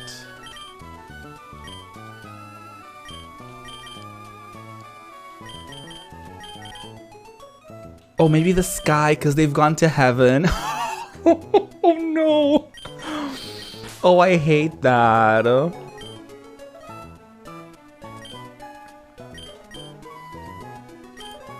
Coochie, sweetie, I am so sorry.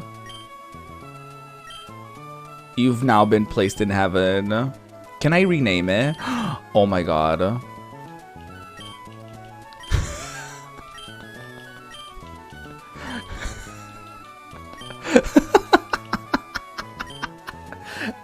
Wait, is this how you spell heaven? It looks weird. You know, sometimes when you write something and you're like, wait, is that how you spell it?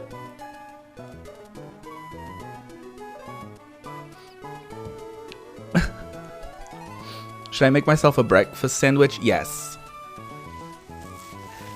Yes, you should. In general, I love me a sandwich, but a breakfast sandwich is especially iconic. The all caps make... Yeah, it's just like sometimes, you know, you write something down and the font makes it look like it's wrong. Y'all, I'm kind of sad actually. Because honestly, Poochyena is a really good Pokemon to have. So I'm also kind of like, oh no. Like, we missed on catching a Pokemon, and now we lost a Pokemon. So I'm kind of like, ugh, I'm kind of getting a little worried.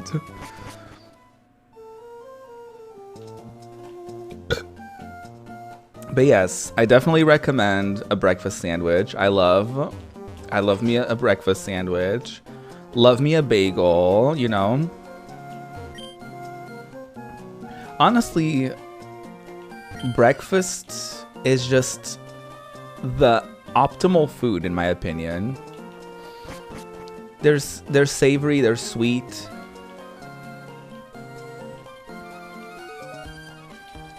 Like, I know we classify it as like breakfast food, but like I look at it as like it's food that you can eat all day. You know what I mean? Like a pancake moment, it's an all-day ordeal. Cereal, all-day ordeal. Bacon and eggs, all-day ordeal. Eggs, all day. Bagel, all day. I have smoked bacon from the deli near me, and it just makes it so... Ooh, get it.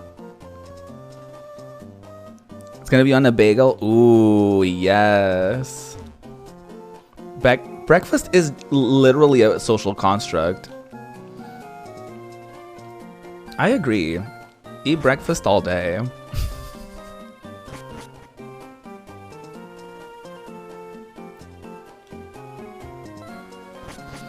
I mean, breakfast, lunch, and dinner are literally created because of capitalism, because of, you know, eating something before work, eating something in the middle of the day, eating something after work. Like, it's all literally created with capitalism in mind, and it's sick and twisted.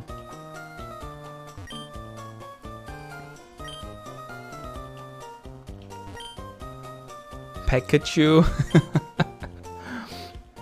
Not Pikachu.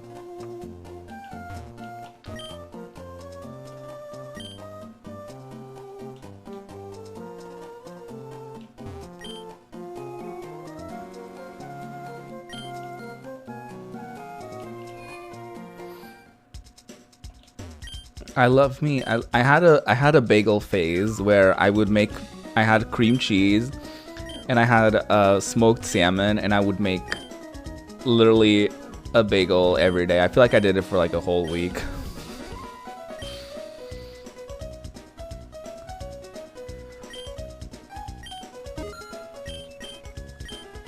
Because also my parents are very much like, when I like something, they're like, oh yeah, let me only buy that. And I'm like, no, I also like other things.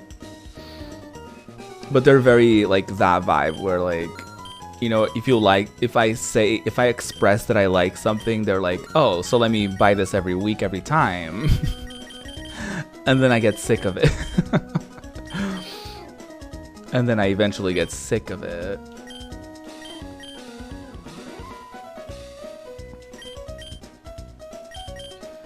I'm gonna get a couple of these. Just to be prepared, just in case. That was such a big thing for me. Like, I would be hungry and not eat because it's not time yet. Yes, exactly. Or like, I would do also the opposite, where like, I'd be like, I'm not that hungry, but it's like dinner time, so I should. Like, that's not good.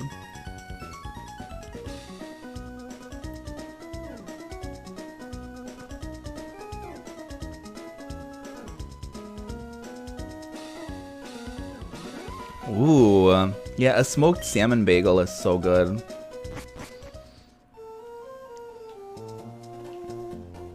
So good.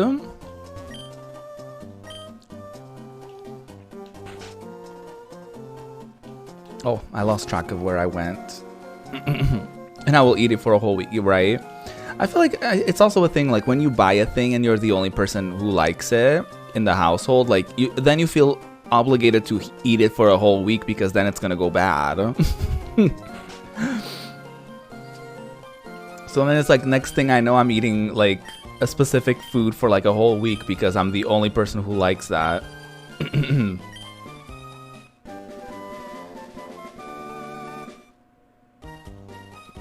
They're so tiny, I know.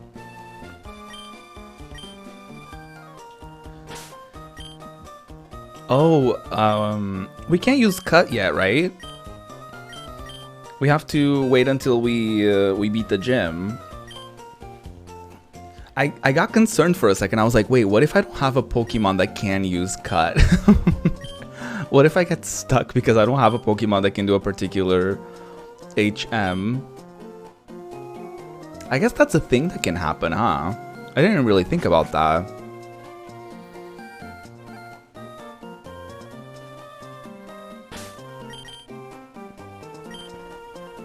I'm a little worried about the gym.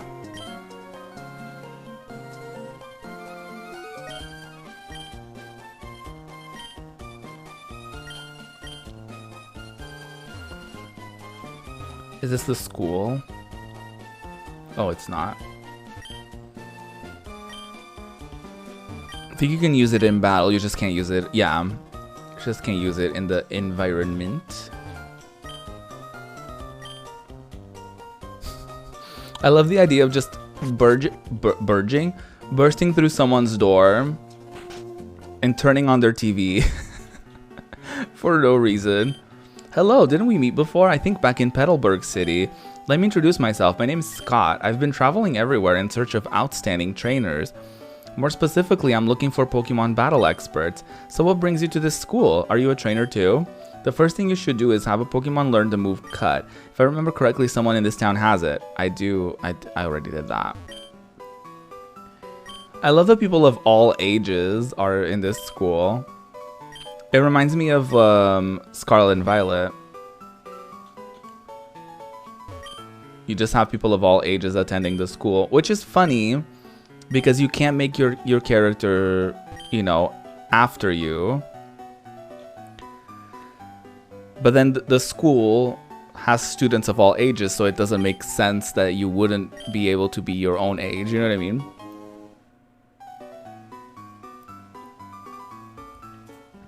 Oh, Quick Claw.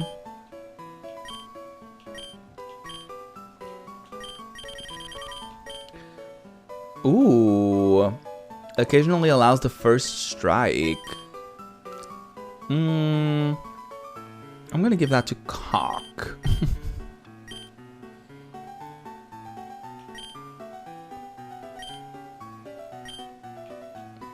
Such a quick Cock.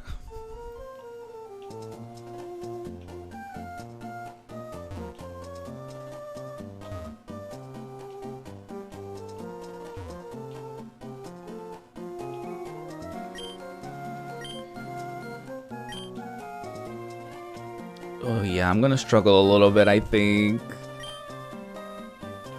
I think I'm gonna struggle a little bit in the gym. I'm kind of afraid of going there. I also just like talking to everyone before I go to the gym. Just in case, you know, they give me something or there's like a story beat that I forgot about.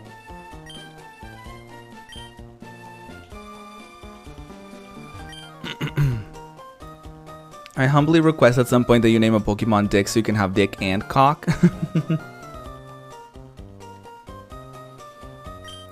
You know that's gonna happen, right?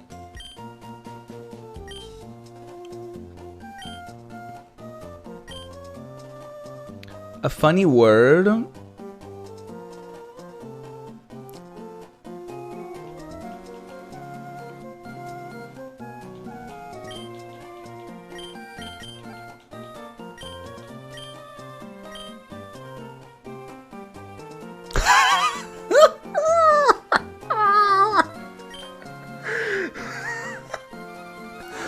She's homophobic. Interesting.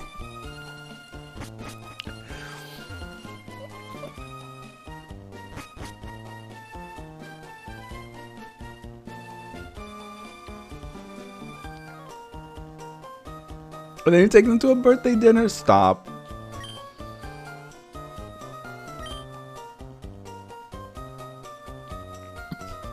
What?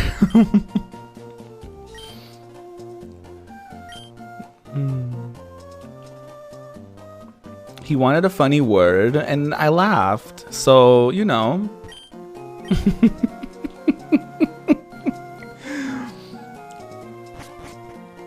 As soon as I saw you hover over the F, I knew exactly where you were going. Please. Not you knowing exactly what I was gonna do. I'm screaming. I wasn't expecting him to repeat it so many times. I guess he only repeated it a couple times, but still.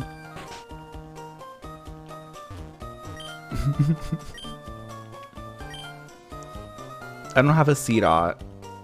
Oh wait, I don't have a Ralts either. Are you allowed to do these trades when you do when you play a Nuzlocke?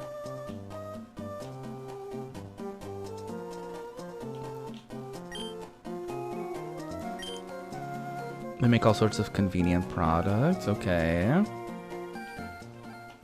115. Ooh, can I catch a Pokemon here? Is she gonna fight me?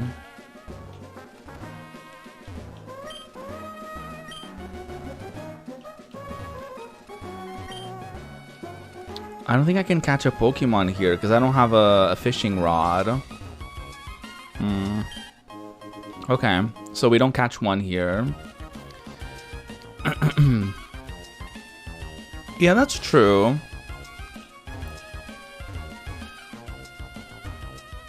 As long as you catch it legitimately, I think it should be fine. I agree.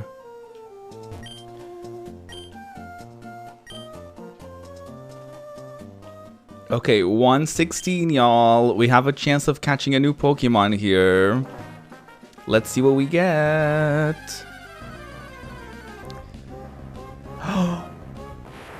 An Abra? Oh no. I do have a Great Ball, so hopefully we can catch it.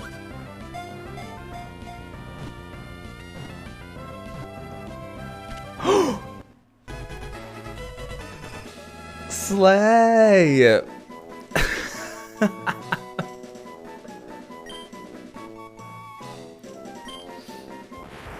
Oh my god, I'm so happy. The Pokemon that sleeps 18 hours a day, me. Observation revealed that... I actually haven't, but you know. Observation revealed that it uses teleport to change its location once every hour. Ooh, what are we naming it?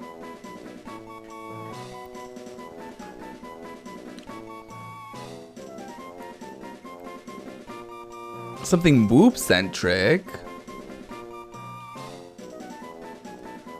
Why?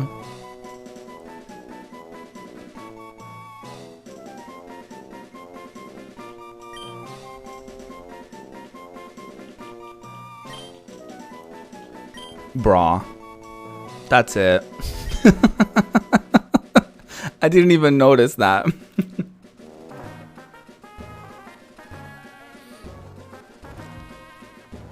Y'all, we have a new friend. Just bra.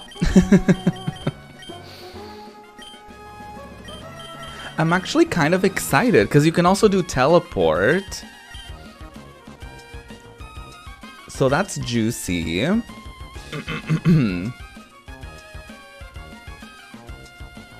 I'm actually pretty excited about our new friend. Let's just hope that, you know, we don't kill it.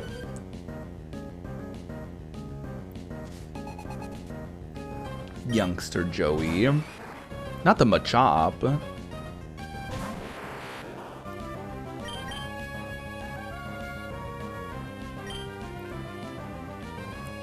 I'm just gonna go with Cock because I'm not sure. I don't want to risk it.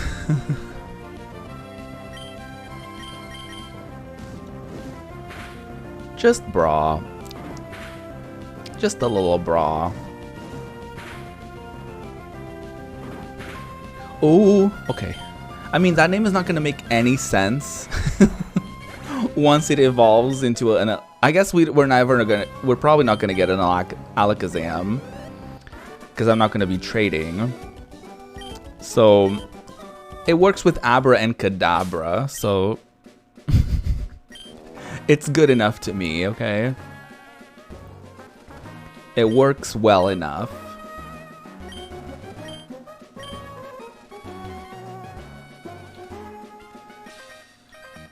Do they still have Pokemon that you have to like trade?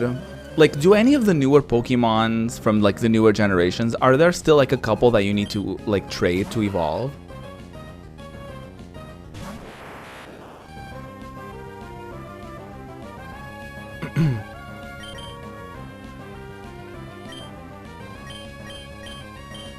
Or was that like a product of its time?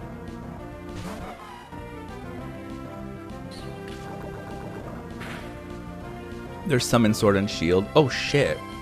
I don't want to risk it here. It's in the yellow. You never know if they're gonna get a fucking critical. I'm not risking it. I already risked enough and we lost Coochie.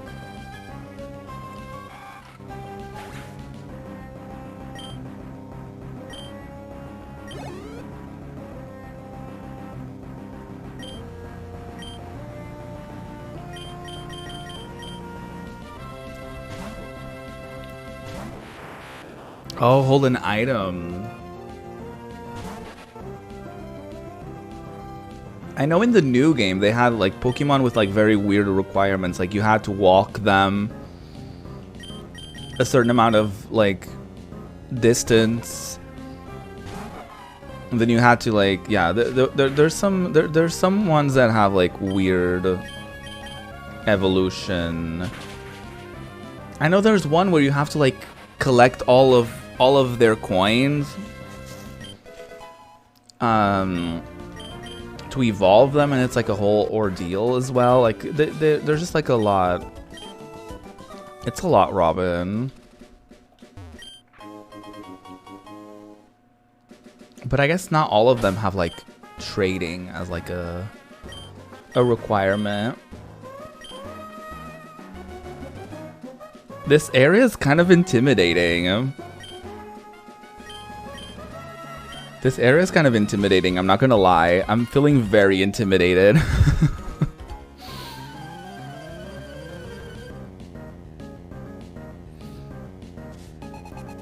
Not Karen.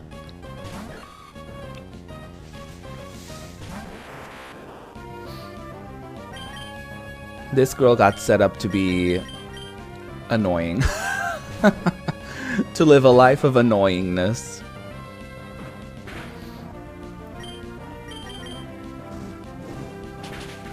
A life of speaking to managers.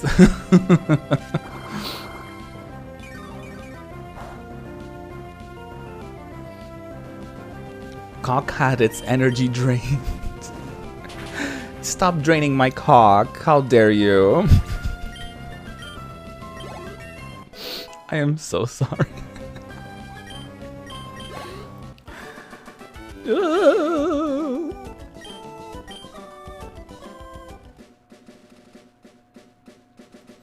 always get so scared with alchemies because it's like, I swear to fuck, if you spin 1 degree to the wrong direction, it's all over. What?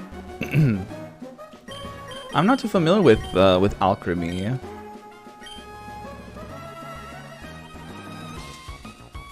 don't think we can do a double. Ooh, yes we can. It's probably not a good idea to do double battles.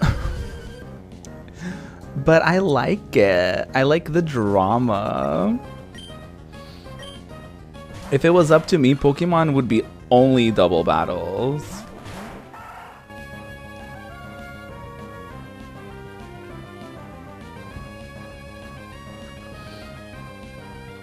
I think Cassette Beasts is also double battles because you can team up with people and they have their own cassettes. So it ends up being like double battles, I think, alongside your friend. It's almost like, you know, a party member that has like their own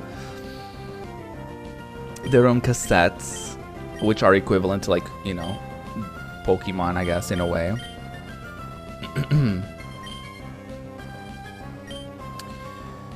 Huh. Oh, this is a very tricky combination, isn't it?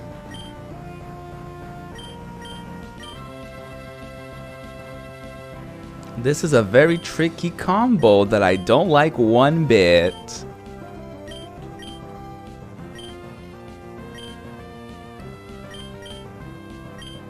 I'm gonna try to get rid of Shroomish. Because if Shroomish does something fucked to Wop, then it's not gonna be cute. But I also need Wop to get rid of Geodude. So I just hope that we can avoid death. Okay, thank God. Because all of my other options would have died at the hands of Geodude. So, you know, that wouldn't have been fun either. They have a bunch of color variants and you have to do very specific motions to get the one you want. Oh, interesting. Oh, that sounds like the worst thing in the world.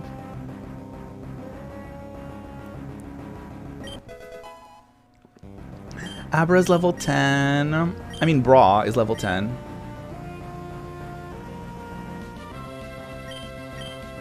I do have to bring it up because it doesn't have any... I don't think it has any good moves. So I do need to constantly bring it up so that it can learn. Until it can learn something good.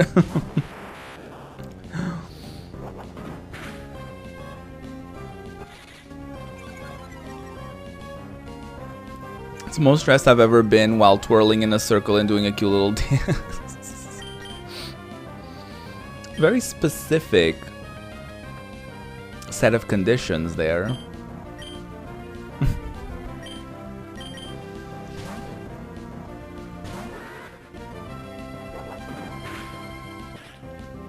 Sorry if I keep like doing like weird mouth movements because I don't know if it's because I'm speaking a lot or whatever, but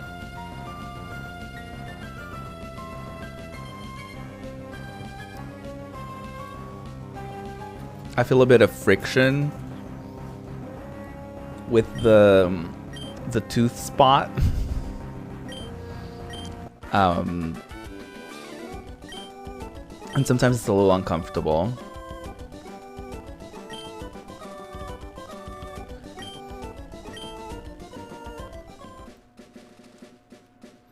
I get that when I suck a lot of dick and cock. Please.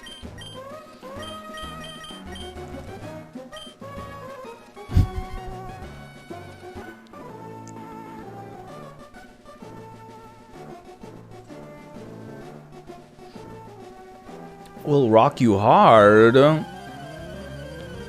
Excuse me.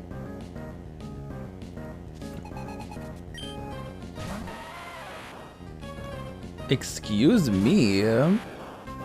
I'm sad.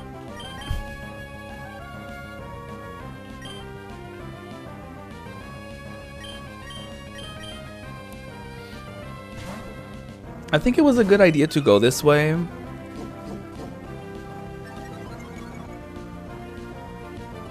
I think it was a good idea to go this way to train my Pokemon a little bit. But it's definitely a little scary. Hiker Devin out here cruising. I know.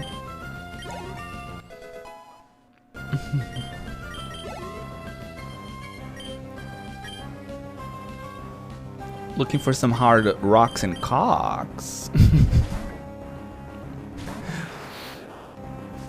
Gonna mow down this delicious breakfast sandwich. Yes, enjoy. I can't wait to be able to like fully eat a sandwich.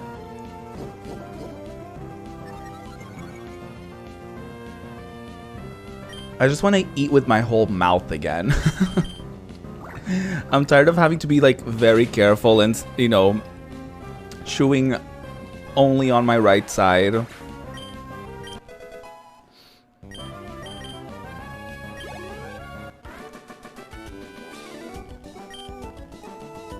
Aye, no contest at all. I did, we're surprisingly, Bra is actually out-leveling some of my Pokemon right now. So that's an interesting turn of events. Roar, I want to dig that tunnel. Oh, we can't use Cut yet. Wait, we can get a new Pokemon. We can get a new Pokemon, y'all, because we can go into the cave.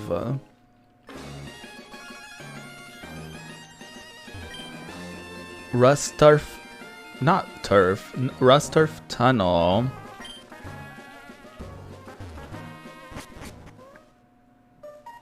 Let's see what we can get here. We got a Pokeball. Lovely. Alright, y'all. Ooh! A Whismur. Alright. I'll accept this. Wait, hold on. Is Hole for Pole in danger here, y'all? Does anyone know?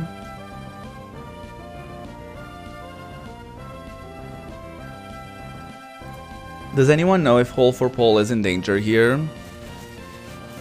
I think Whismur is just a normal type, right? I don't think it has like Rock Throw or anything. Ooh. Ooh, I'm scared. No! Not the criticals!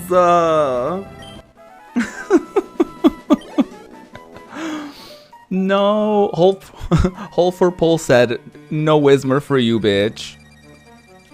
I'm sad.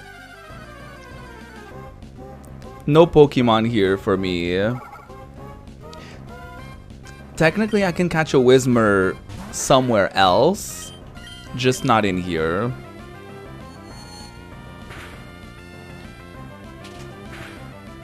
I'm so upset.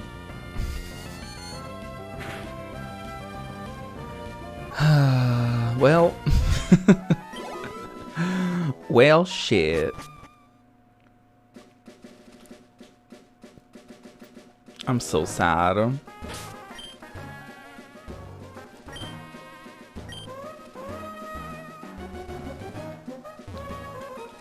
I do want to attempt the first gym, but I do feel like it's a little early for me to do so. Because I want to make sure that we're in tip-top shape for that.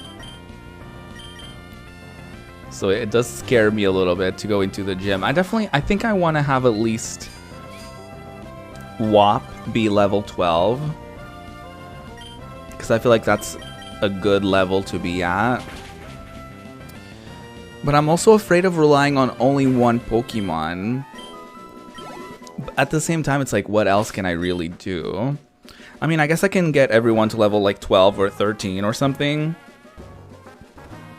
And we can kind of go from there, right? Oh, a Talo. Oh, we can't catch you, Talo. I am so sorry. How sad is that? We may catch a Talo down the line, but we just can't right now.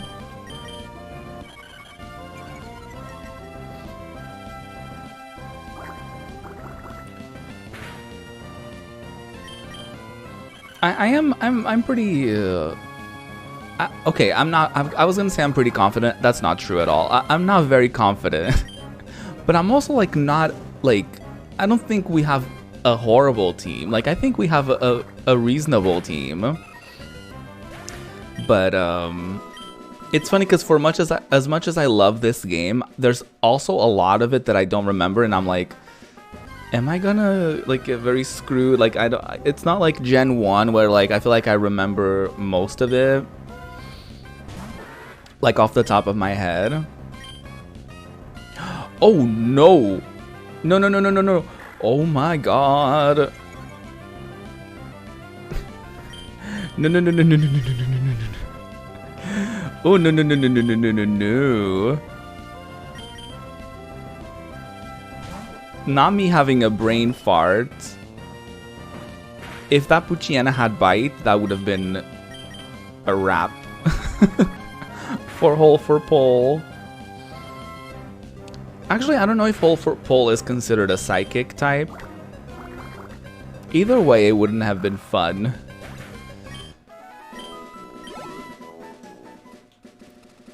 It wouldn't have been a lovely moment there, would it?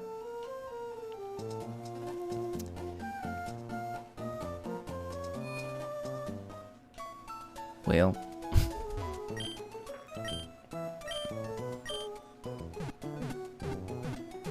Who's the goon baiter? That's Zigzagoon. That's Zigzagoon because, you know, the name ends in goon, so goon and baiter. I will absolutely take it personally if you kill your moth Pokemon.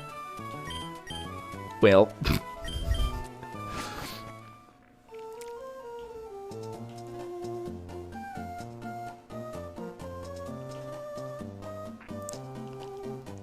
I can't make a promise that won't happen.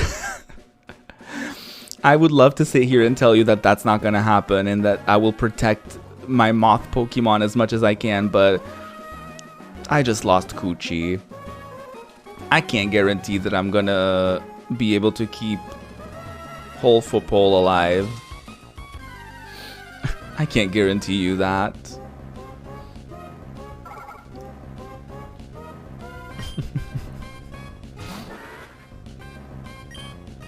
Very sadly, I can't guarantee that.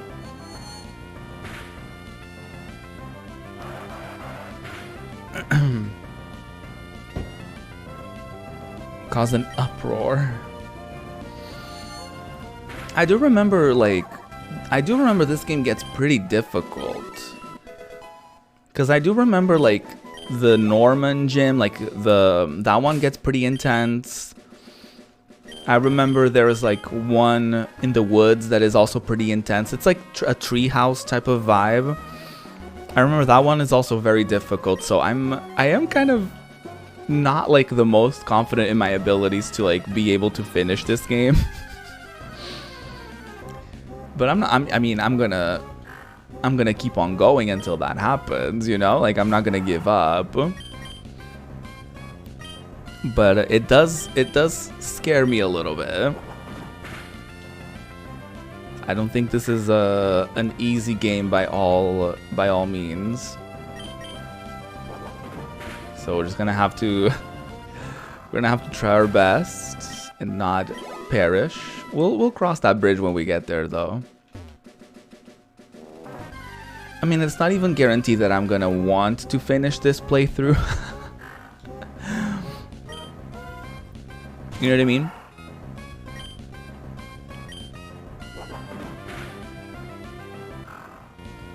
Yeah, I remember Norman being very rough because I forget what it is, but I think it's the Slackoth or something like that. I think that's the name. They have some like wild abilities that like I forget what it is. It's like the equivalent of the rollout, right? Not literally, but it's like a move that is pretty devastating like that. So I'm not excited for that, but hopefully we'll be prepared physically and emotionally to deal with that obstacle. I mean, listen, we have to get through Roxanne first. We have to get through Roxanne first. So we have to worry about that first.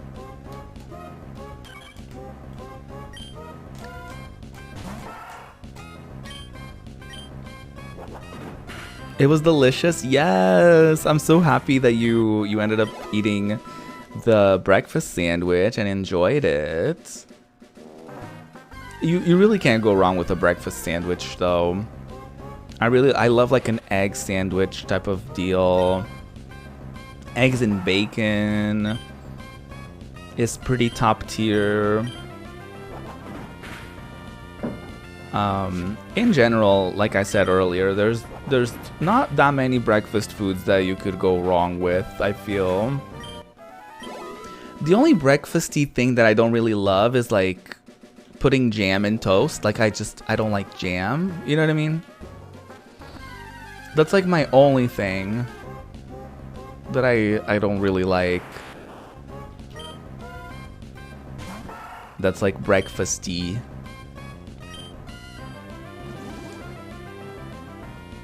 We were so lucky with that Abra. We were so lucky catching that Abra. I'm glad that we ended up getting that great ball, because I don't know if we could have done it without it. Homemade salsa, delicioso. Ooh, that sounds lovely.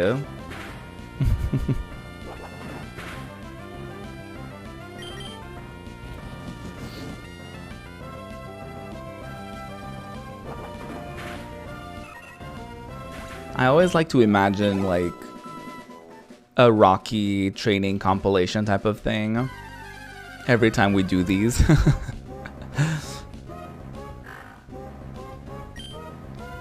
I would love to imagine that.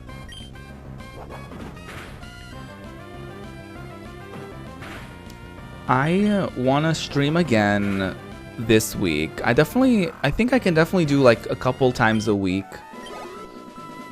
Like I told y'all, I think I like the idea of streaming and then taking 2 days off and then streaming again, because I think those 2 days give me time to like, one, do nothing, and then have a day where maybe I want to do something else other than streaming, and I force myself to like not stream so that I can open myself up for other things, whether it's like job hunting, whether it's doing a YouTube video or editing something or whatever. Like I do like having that open. So that probably means I most likely will want to stream on Saturday. So you can most likely expect that. It's a pretty rare spawn rate, and also they teleport away as their first move, so it's hard to catch one, right? Especially for a Nuzlocke. Thankfully, I already know how hard Abras are to catch, so I was like, okay, I have to immediately throw the Pokeball. So yeah. I have to like do it immediately, or else it's not gonna work. But even then, it was a gamble. I could have fully lost that great ball and not caught it. So that was, you know, that was also a potential problem there. Am I gonna be fine if I just level them up to level 12? What is the highest level in Roxanne's gym? Does anyone know? If y'all don't know, I can always look it up in my next break. It's fine.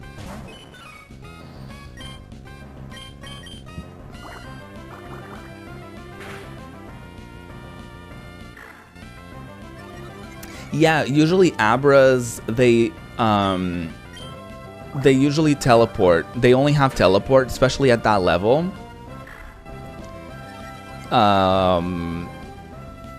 So they usually like they usually do that first. So unless you immediately try going for like throwing a Pokeball at them, there's a chance that they're just gonna get away and you're not gonna be able to have a chance. The only way to increase that chance is that if somehow you have a very quick Pokemon that has like sleep powder or something like that, and then you can you have like a couple more chances to catch it. I can't, Passion. I'm doing a Nuzlocke and I already caught a Pokemon here. Unfortunately, we lost our chance to catch Whismur. We found it in the nearby cave, but we accidentally killed it, so I can't catch it. In that area, at least. We probably can later, if we find it again in a different route. Or a different cave, I guess. It's good to see you, Passion. Hope you're having a good day. We're just chilling here. We've been doing quite a bit of grinding, honestly, and just chatting about stuff. I don't want to risk it. I don't want to risk it right there.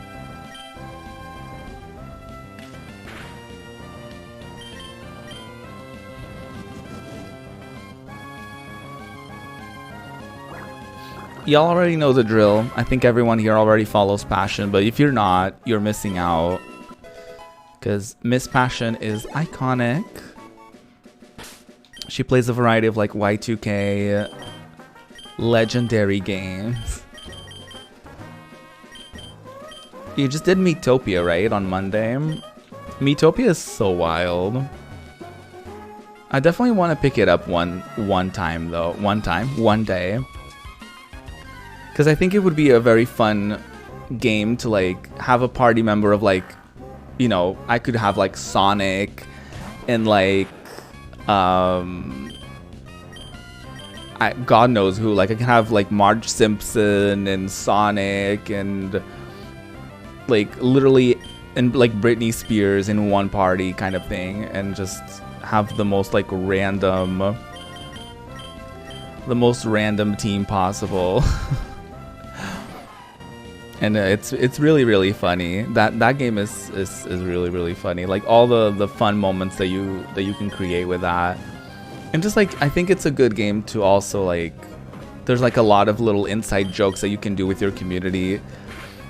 Like little references and little things here and there, like your favorite games, you know what I mean? Like I could have like Goofy, and I could have like Shadow the Hedgehog, and I could have like all these different like characters interacting. And I mean, you have to create them or find someone who created them, but either way, I'm gonna go on another Go Piss Girl break. So enjoy some tunes, take care of yourselves, and I'll check back with y'all in a few minutes. So stay juicy. Ooh. I'm back. Yes. Hello. Hello, hi.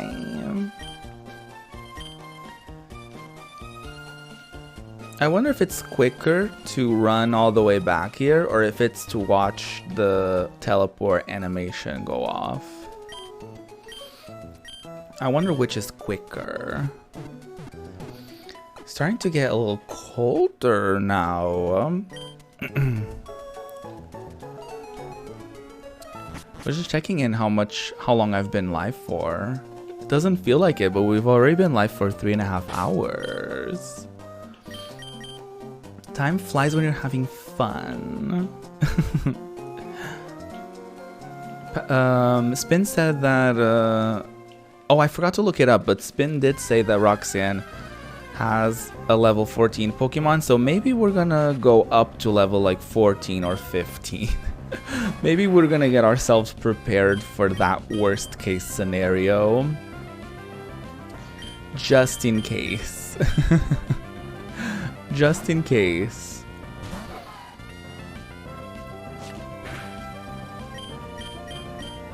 Just to make sure that we're good. Because I wouldn't want to lose our Nuzlocke right in the first gym. It's not even just that, it's like... Or like even... Oh, a Skitty! We could have gotten a Skitty! I mean, I do love Bra. But Skitty would have been so cute. Skitty would have been such a good teammate.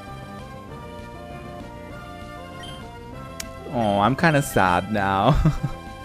It seems like it's a pretty rare spawn rate because we've been here for a while now, and this is the first time seeing it.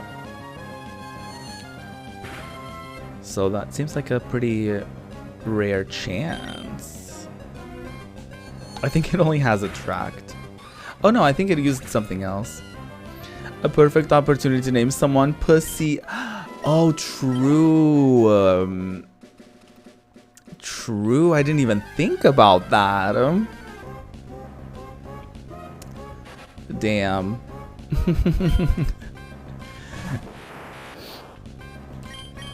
We did get I mean, we have some cuties. We do have some cuties on our team. But we already missed out on a couple, huh? We missed out on Beautyfly earlier. We missed out on Wilmer? Is that what it was? We missed out on so many. I mean, Skitty, we technically didn't... Well, we missed out on it, but we technically never had a chance to catch it.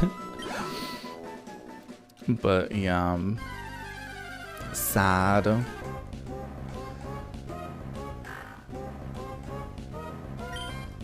Yes, I agree. Yeah. I'm surprised we didn't get a Shroomish. I feel like we would have gotten a good chance of catching a Shroomish, and we didn't. So I'm glad we have at least WAP. I thought about getting a Mudkip in the first stream of this playthrough, because I knew that Mudkip would have been good for a few of the gyms. But I also really wanted to go for Torchic. So that was kind of my mindset. And I think chat also at the time, when I asked, I think everyone said Torchic too. So both parties really wanted to see Torchic. So we ended up going with that. But I'm actually pretty surprised at our variety. Like, we have like a pretty good variety of like types and stuff. So like, you know, I mean, if I wasn't using the duplicate's claws, we would have had like a bunch of Poochyena. I mean, that would have probably been better than no Poochyenas, you know? R.I.P. to Coochie.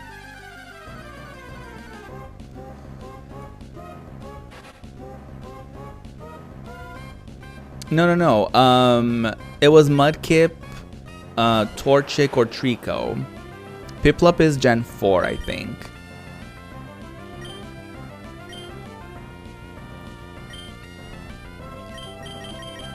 I think that's Diamond and Pearl, if I'm not mistaken. Someone correct me, please.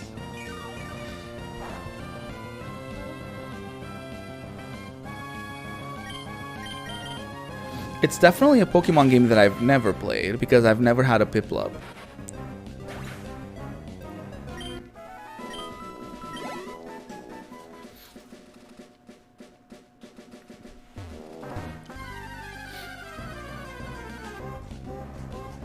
Gen 4, yeah, thank you.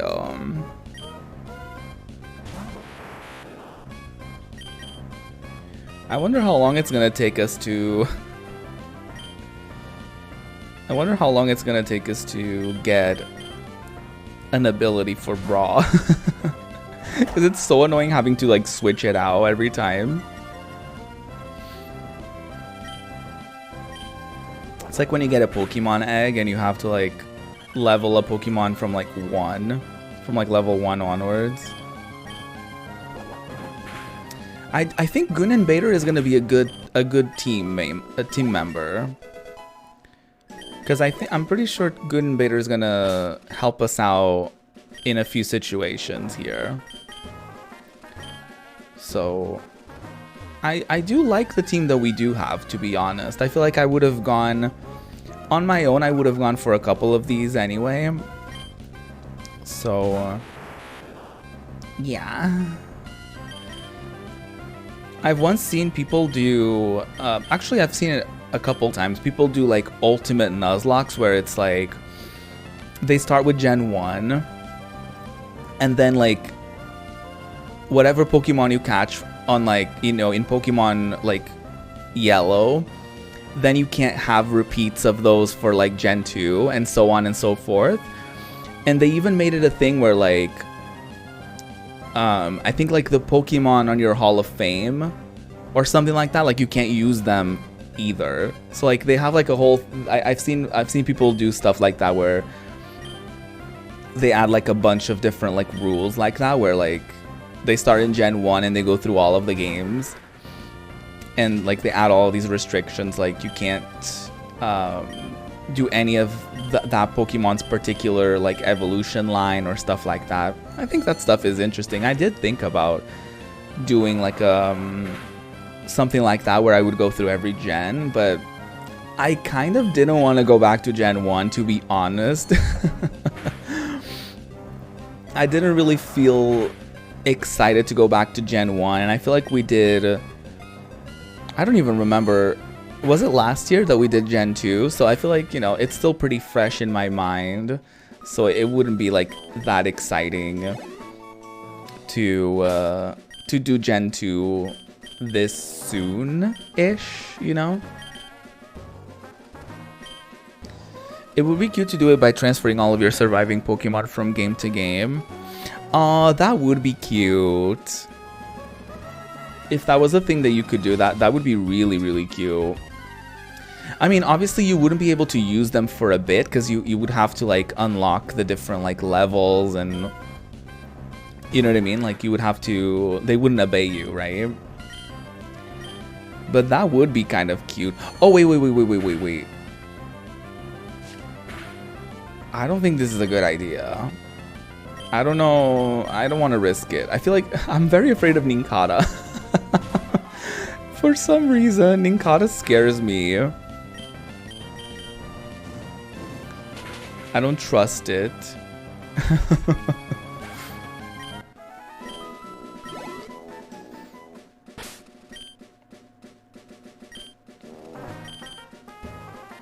Oh, no. Oh my god.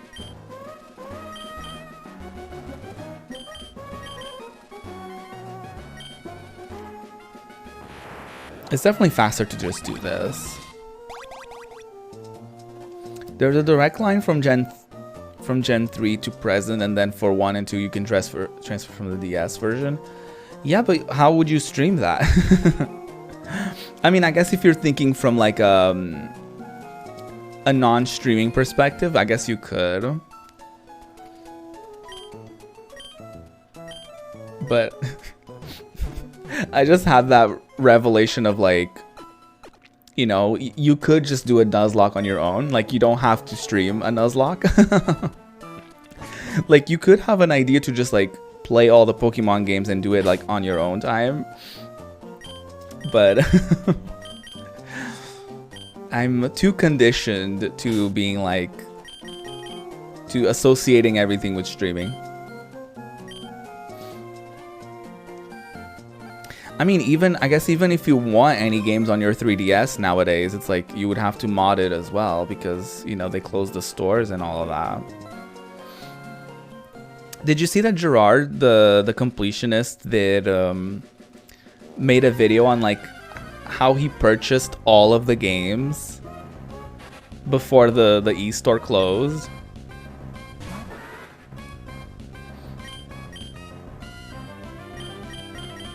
That one was wild. Yeah, he got he purchased all the games. It took up like a few hard drives and stuff, and I think he's gonna donate them to like the video games history preservation, like a charity like that, like a video games preservation charity. So that's cool.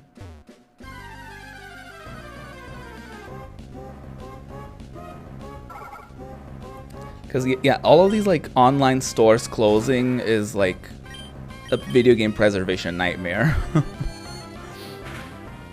And even then, he said that he probably missed out on some games because when Nintendo announced that they were going to close the stores, some games didn't renew their contract, so the games got delisted from the store.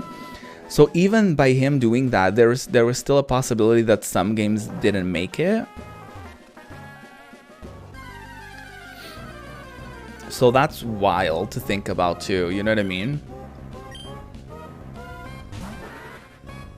Because we don't, you know, lost media sucks, right? So you know, we definitely don't want to do that at an age where like everything is digital and everything, you know, works like that.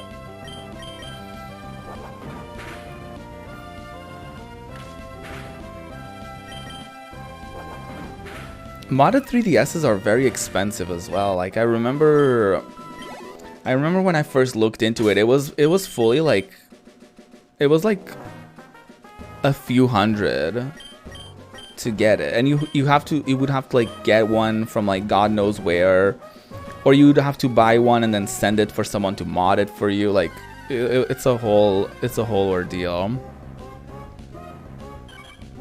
That's kind of partially why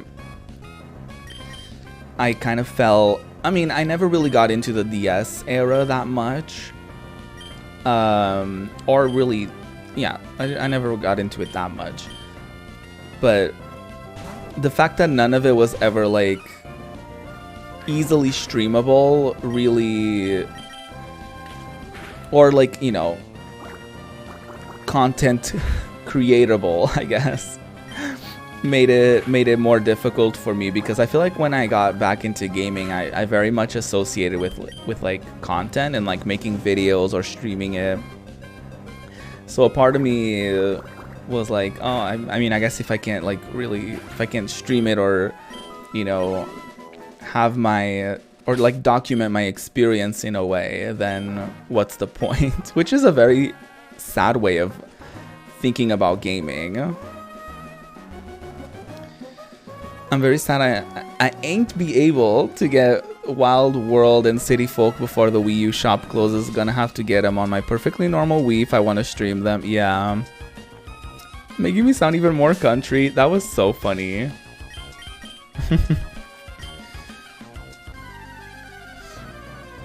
I ain't be able to. I know what you meant though. I don't know specifically the game that you're talking about, or the games that you're talking about, but some people, I remember in that video, some people talked about some of those games that are only available on the 3DS, and it's like, that's really wild. It just sucks that they didn't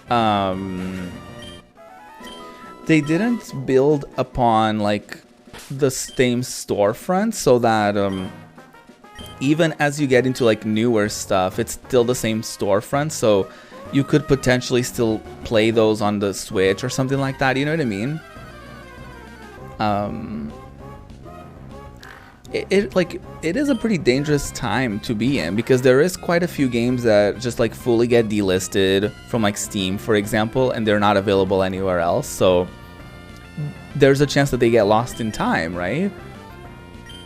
There's just like a few of those instances with like, especially with consoles as well. It's like with the lack of like backwards compatibility and everything being mostly digital, it comes to a place where like it's very easy for things to get lost in the shuffle, because you know, you get a let's say like you get a PS5 and then, you know, they close the PS3 store.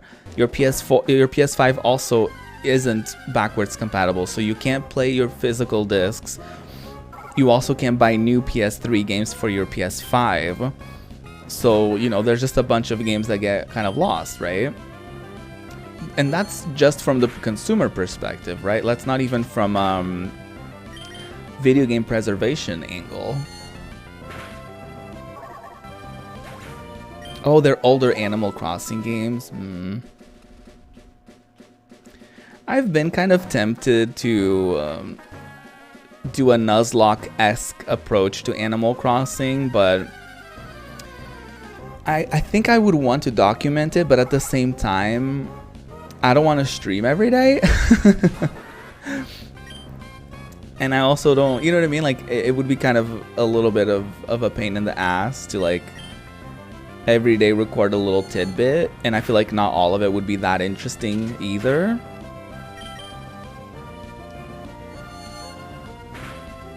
I mean, it could be a thing where I just do it once a week or whenever I stream, you know what I mean?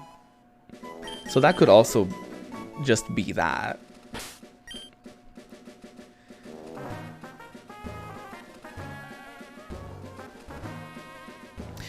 Yeah, I looked up like the some people's versions of like what hard mode means, and it's too much. Like, they do stuff like, oh, you have to wear only stuff that you made and all that stuff. Like, to me, that's too much.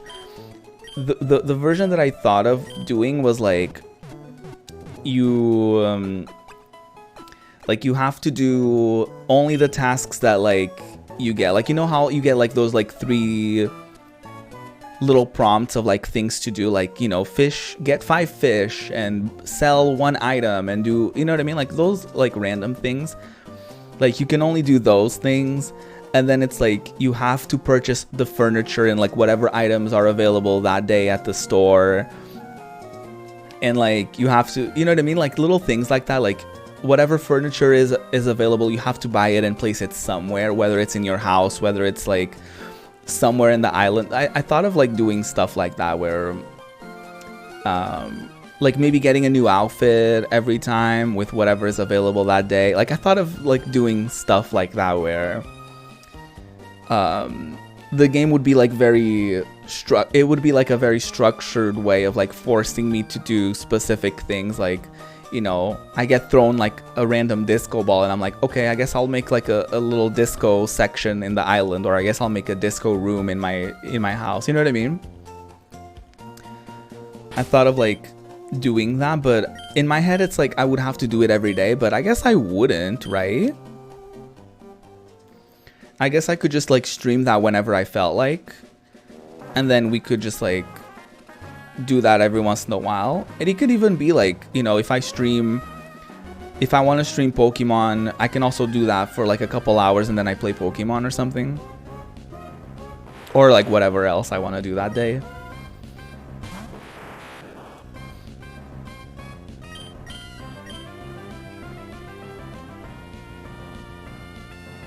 There's nothing stopping you from time traveling and doing a week or 2 at once. That is also true, actually. Or even, you know, not doing every day. Yeah, for sure. I just, like, in my head, I thought about that, but it also would make perfect sense for me to only play that game once a week. You know what I mean? Or, like, however many times I want to, in, like, if I want to do it on stream or whatever.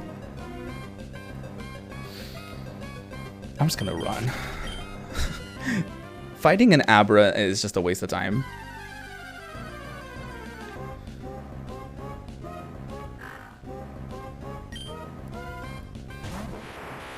I don't know why I thought I would have to do it every day. Now that I'm thinking about it, I'm like, why did I even like have this like fixed idea that I would have to do it every day?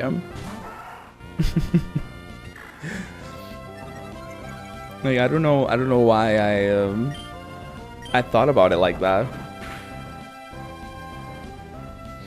I think doing it on stream would make it so that I would do it at a time that, you know, things would still be open in the game and all that stuff. I would love to be able to come visit your island and hit you with a net. Please. Please do.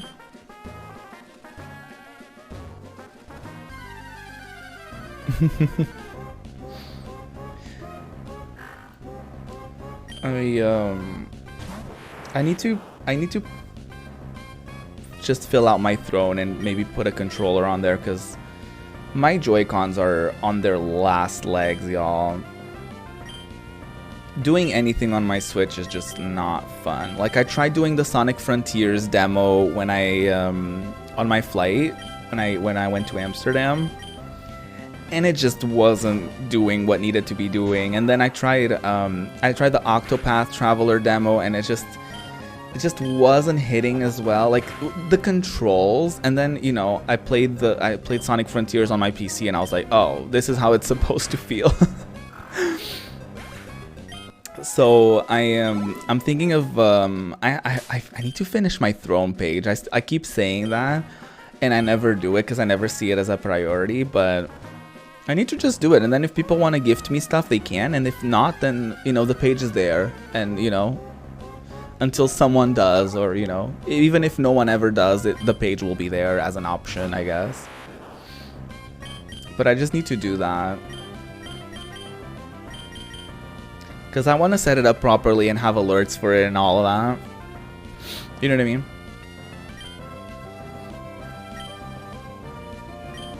Oh, I didn't look. That was this game's equivalent of like unlocking your phone, or like looking at the time on your phone and then immediately forgetting it and having to check it again. That was literally what happened. Like, I went here to check what Pokemon I was fighting against, and then I forgot and I had to go back.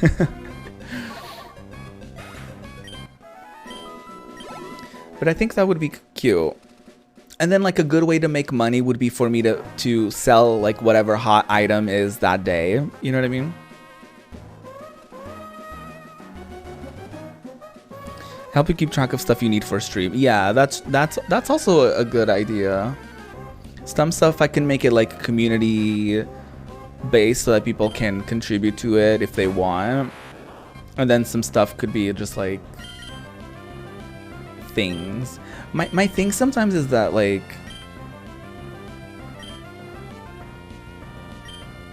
I don't know. Sometimes my problem with that is that what if y'all spend money on a thing and then I could have gotten it cheaper, and you know what I mean? Like, there's always like that stuff. I can also make listings on there for, like, you know, stores that are not like directly associated with it, and if I want to, I can just make it so that I get the money and I buy it. If people want to get you stuff, let them. No, I mean, I know.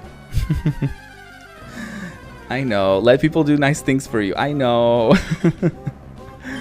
I know.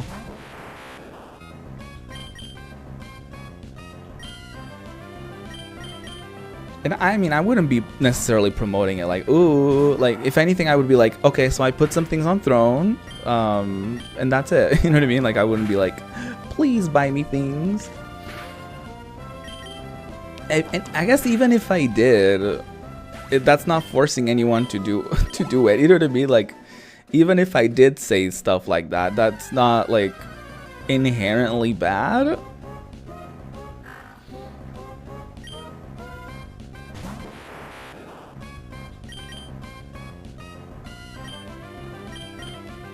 So there's also that.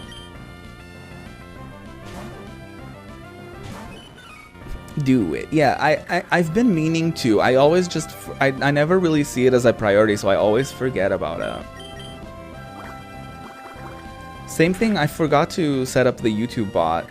Not the YouTube bot, like, it's not a bot for YouTube, it's like a command with my YouTube link. I just forget to do it. I just forget to set things up.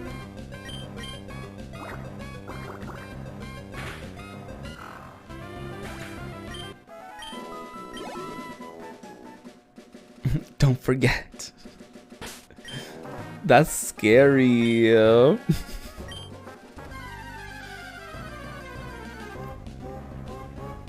Why do I hear that as like a horror movie like whisper in my head?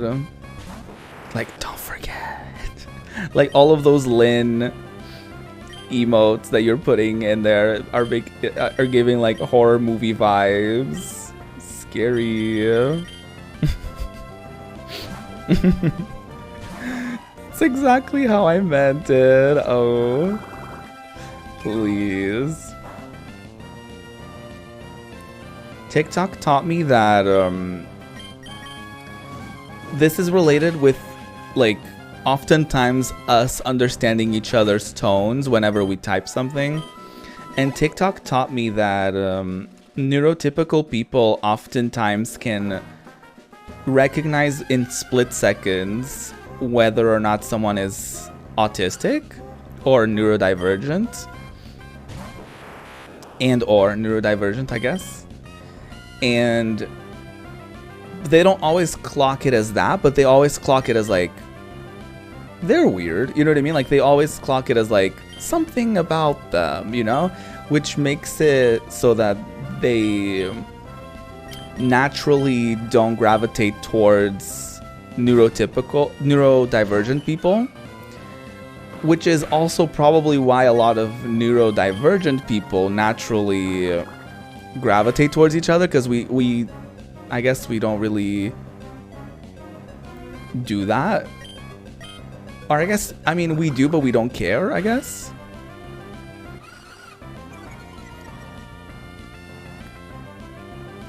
They definitely know, but they don't know that they know. Yeah, exactly. They just see it as like, that person is weird. There's something about them. I'm uncomfortable by them or whatever.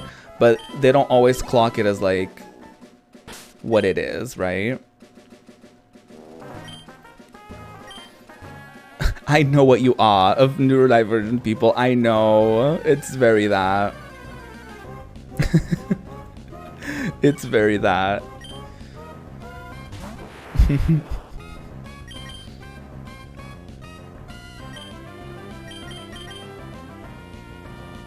But that explains a lot, actually. You know what I mean? Like how a lot of us end up not being like very popular. A lot of us end up not being like in a lot of friend groups, or if we are, we're not really like the number one in that, you know what I mean? Like we're always like just there. So, you know, that's an interesting little tidbit that I learned on TikTok. Also, TikTok taught me that you're not supposed to rub your eyes because you can accidentally pop an eye inside of your skull. So there's that. Today in information that will scar me for life, I saw someone comment on one of those videos though, being like, I am rubbing my eyes and using Q-tips at the same time. And you can't stop me.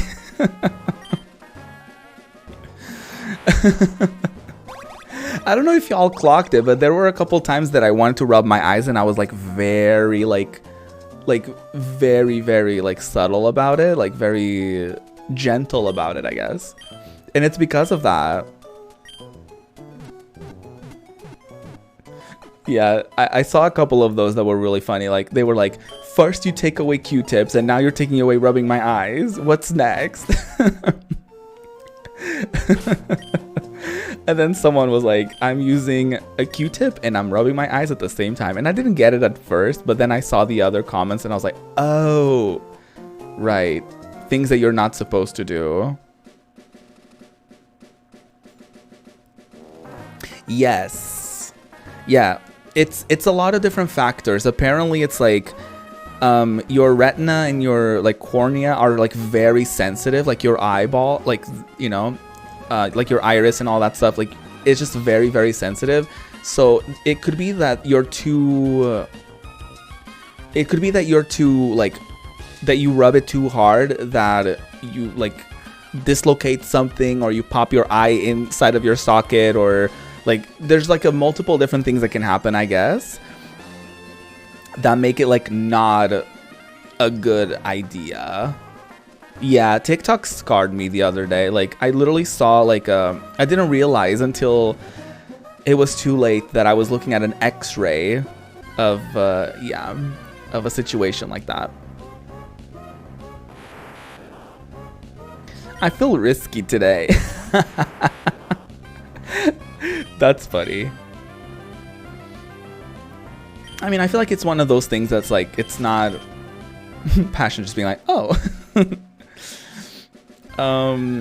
It's one of those things that it's not like super likely to happen, but it can happen, you know what I mean?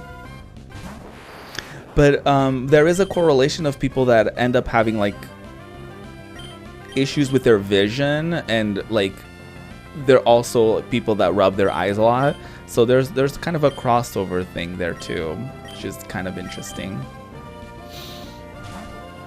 I mean, I'm obsessed with it now, but probably in a week I'll forget about that TikTok and I'll just rub my eyes, you know what I mean, normally. I mean, probably. Probably.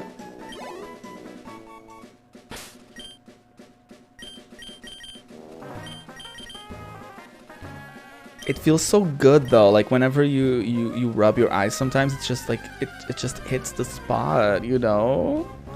Sometimes you just gotta.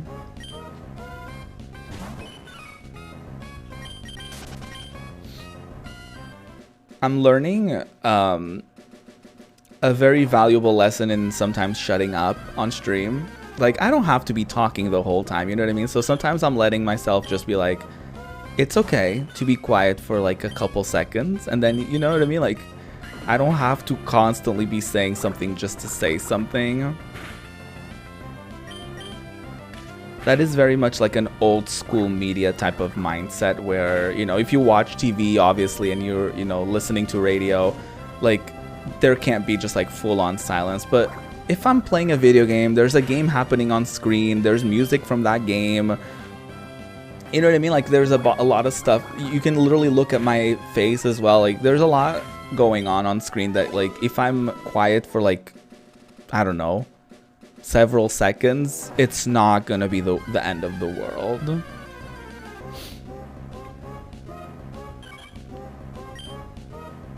And also it gives you time to think of what you're gonna say rather than just like saying shit. You know what I mean?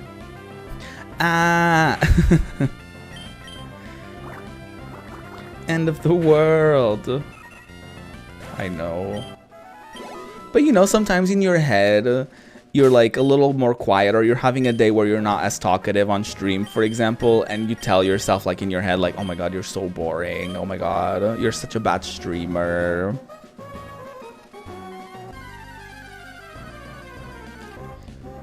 When will you have a Whalmer? As soon as I can. As soon as I can, I will do it. I mean, next time I see a Whalmer in a different area, I'll have to catch it. So, you know, there's that. People talk too much anyway, that's true.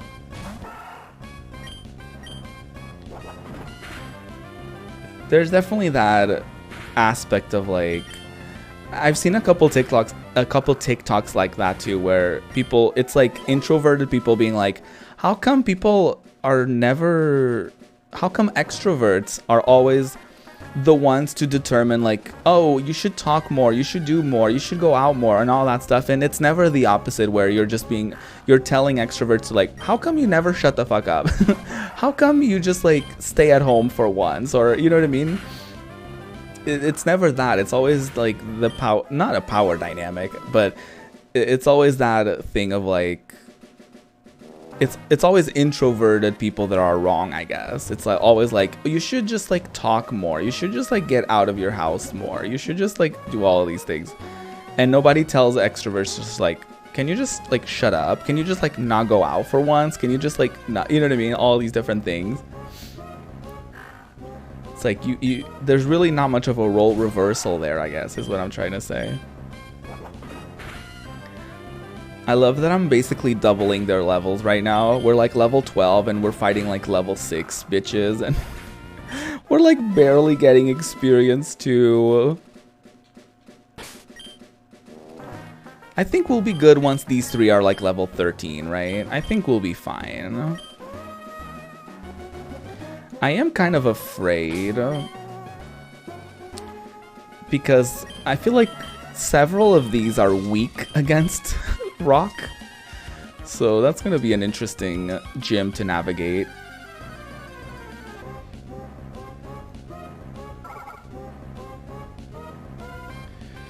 Oh wait, we're talking about... Oh, you're talking about Wailmer. You're not talking about Whismer. Wait, is Wailmer the evolution of Whismer? I love Gen 3, but I don't remember all the names.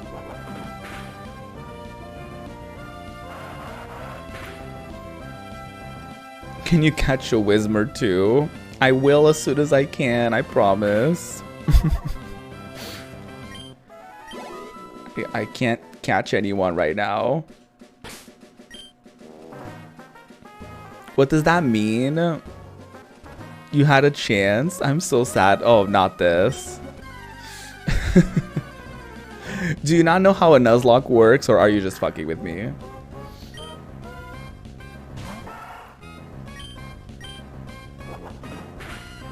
No, not this. Do you like Disney? What's your favorite Disney movie? I haven't been getting a lot of those. I noticed that sometimes you do. Just like everyone else is talking about something and you have one person being like, so like, do you like beans?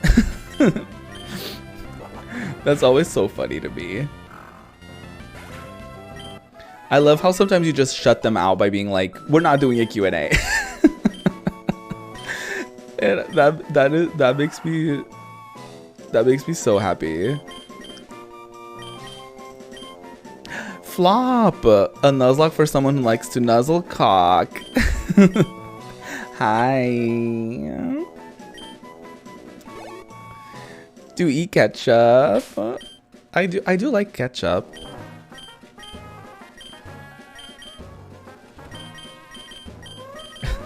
I'm gonna pull a passion here and say, what's your favorite condiment?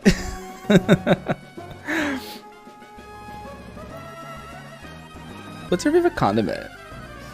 A messy gal who loves mustard, please. That's every time I hear, every time someone says that they like mustard, I just remember that clip of Thorgy being like, oh my god, I love mustard. Don't tell anyone. Oh my god. Don't copy my engagement tricks. You're right. I should just post like, looking for streamers for opportunity. And never message anyone.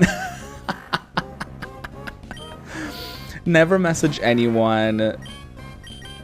Retweet it. Oh no. Retweet it once every 2 hours.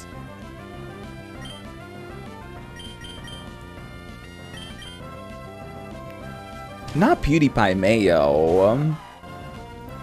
I'm here for a hot sauce and QPie Mayo. QPie? What the hell is QPie? What the hell is QPie Mayo?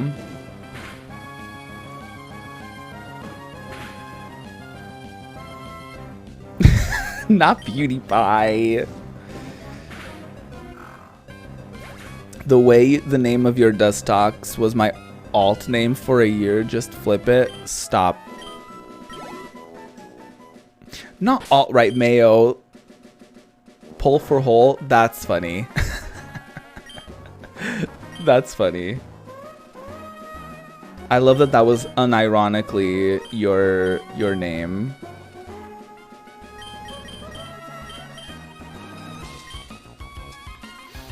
You like Dustox? I usually, I remember growing up, I would always get disappointed whenever I would get a Dustox because I always wanted a Beautyfly. But, now I can appreciate Dustox, you know what I mean? Whole Foods, of course. You should play some Pokemon.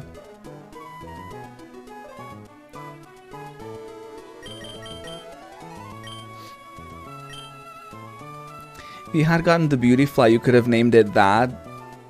Like Pole for Hole. I mean, we could still get one. We could still find one. That's a great idea, actually. I'm organic, please. Can I request something?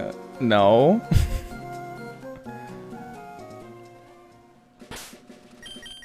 Is crowd control a thing for Emerald? Actually, I never look into crowd control because I always forget. It is a thing. Huh. If I don't, I will probably forget to look into it. Let's be honest. But if I remember, I'll look into it.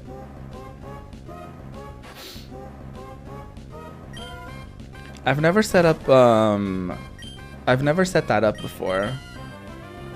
I mean, it's probably not a big deal. It's probably fairly easy. But I'd be down. It really depends, though. It really depends.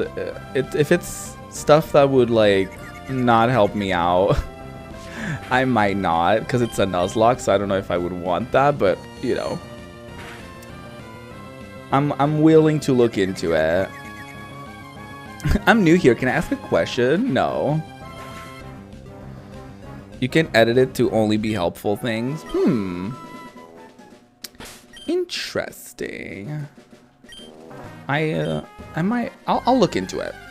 I'm not gonna promise anything because I might just look into it and be like, I don't know about that. Why are you a bench? Please. We can finally use our channel points. I mean, I added things to the channel point redemptions. Not a lot, but okay.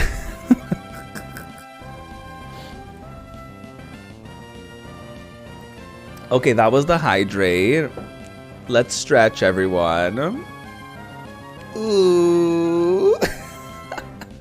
Which leads me to the posture check. Oh god, I have to adjust my camera. That's how bad my posture was. Okay, I'll do the photo card of the day when I take a break, which will come soon anyway. So, someone, if I don't remember, please remind me to do the photo card of the day whenever I come back from the break. These? Okay, what else should I add?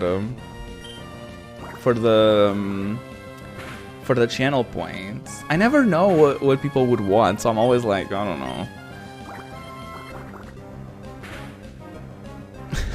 Quit Twitch 1 million. Girl, you know I've been close to just doing it for free. Suddenly the photo card of the day is a tiny mirror and it's just us. Please. It's a photo card shaped mirror. Not PewDiePie piss on me. Not that.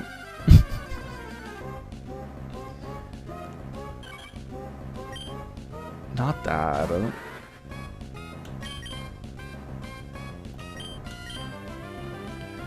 If we made little streamer photo cards, that would actually be really cute for like TwitchCon or something. Instead of, oh my god, like a business card, but it's like a photo card, and then in the back it's like your info. That's kind of cute. That's kind of cute.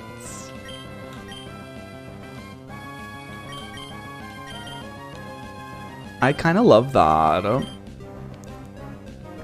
A Ninja Blevins for I don't know any other streamers. Pokemon.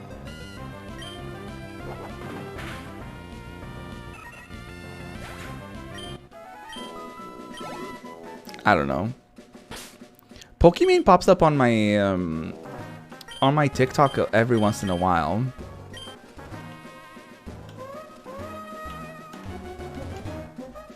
I don't usually get a lot of like streamer stuff, but when I do, it's either like not something that I want to see, or you know, because I hate, it's probably like an autistic kind of thing, but I hate like scrolling through TikTok and all of a sudden I'm getting a TikTok of someone being like, things you should never do as a streamer, or like just a random ass like streamer advice type of segment, and I'm like, I don't want that, I don't care, and I'm certainly not taking advice from you specifically.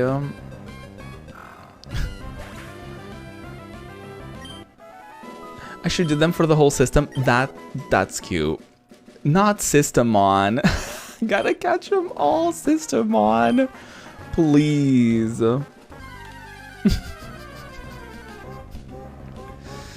I want battle stats like a Pokemon. That's cute. You know, people would do it, but instead of like Pokemon stats, they would do like their information, like, you know, whatever average views, whatever subscribers, whatever, you know, all those like streamer-y type of stats.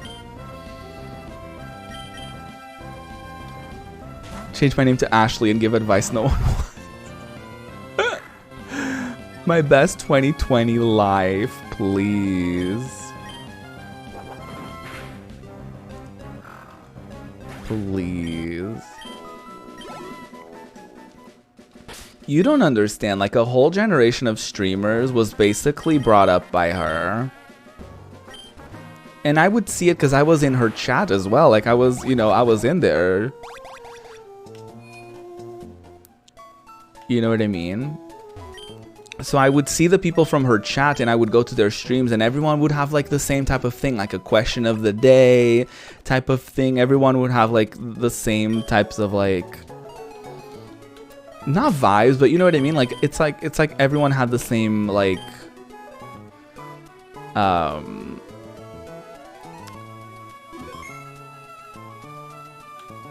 not overlay either. What's the word that I want? It's like everyone had the same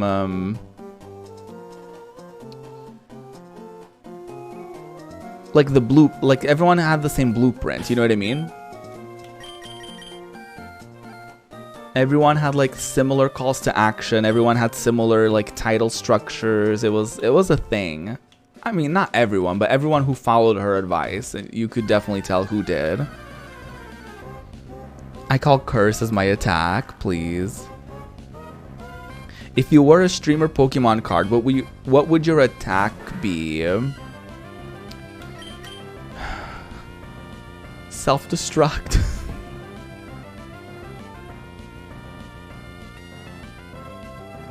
Too real. Too real. Too real.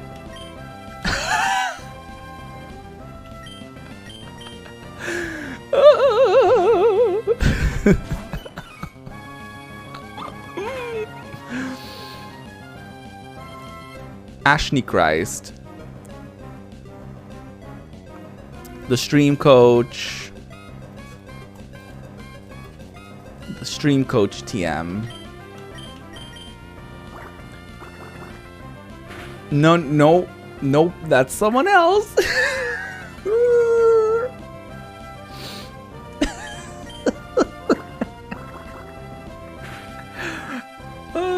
That's someone else. Please.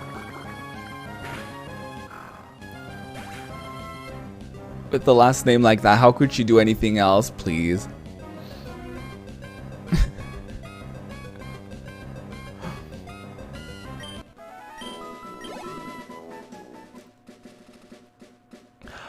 Oh, because that person was also, I think that person was also Ashley, right? We shouldn't get into that. We shouldn't get into that.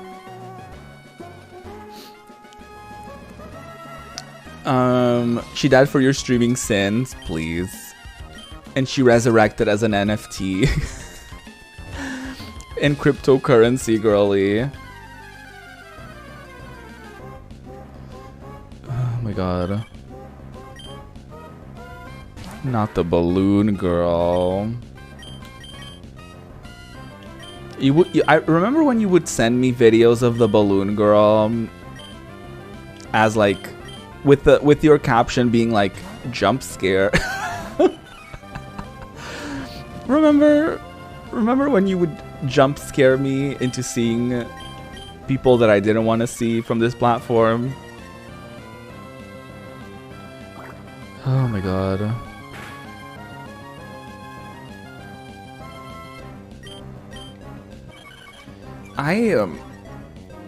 Honestly, I'm at a point where on TikTok I only follow streamers if they're friends, because I'm not gonna see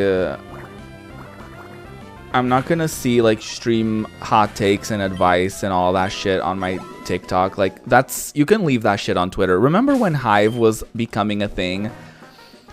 And immediately people were trying to do all of that, like with their, little streamer hot takes and all that shit. And I'm like, not on Hive, bitch. And I just unfollowed whoever that was.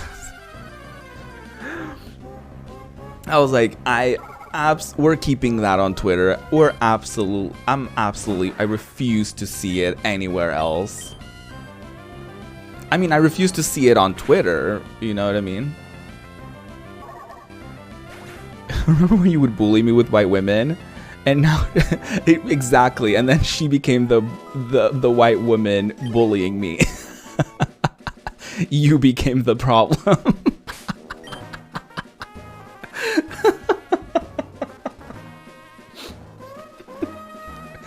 That's really funny. Oh god. Okay, y'all. I'm gonna take a little go piss girl break. I'm gonna bring a photo card for photo card of the day, and we'll play Pokemon. And I think we're gonna challenge the first gym. So stay tuned. Welcome back. I have my photo card. I actually brought two because it's from the same album. So, and I don't know how much this one counts because it's a group shot. So my first one is this. It's Girls' Generation from their Forever One era. Let me see if I can make this a thing so that y'all can see better. There you go. There's the girlies of Generation. They have a green screen. This is like in their music video set, so that's why there's a chroma key. And I got Yuna. I got Miss Yuna from Girls' Generation.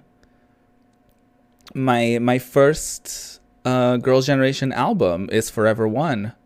I don't have any of the other physicals. So, yeah. Did I just completely fuck up my webcam? What happened? Is that better? Did I just fuck up my camera? What's her attack? I'm gonna say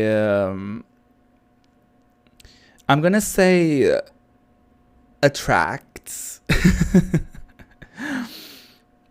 Your stream is being weird. Oh no. I'm sorry. So yeah, this is technically multiple photo cards, but this is the photo card of the day. So there you have it. Girlies' Generation, Forever One era. I should put this away.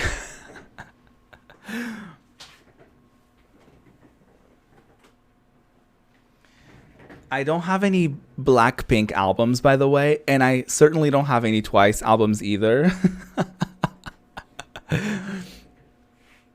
So I am more of a rosé girl, though. If I were to pick Blackpink, I am more of a rosé girly. But Jennie is also iconic.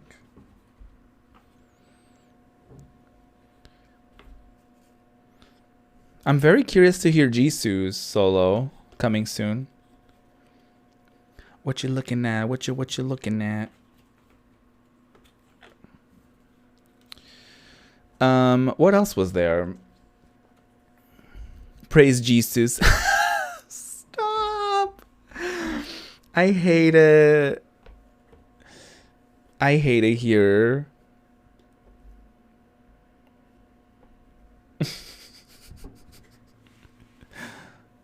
Please.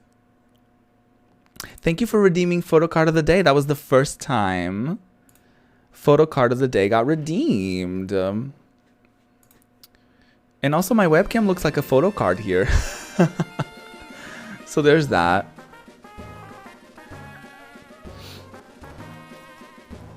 Siren Song 100 HP, very strong. There you go.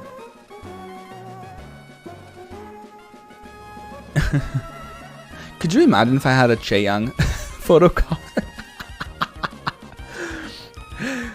Could you imagine if I had a Chaeyoung photo card and she was wearing the shirt and like underneath, like, and I didn't know? Oh my god. Her attack slur. Oh no. Oh my god. Not that.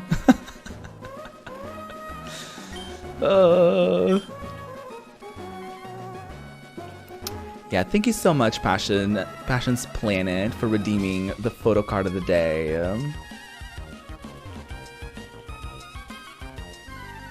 No idol is safe. I mean, that is something that you just have to accept when you stan someone in general. You know what I mean? Like, idol or not,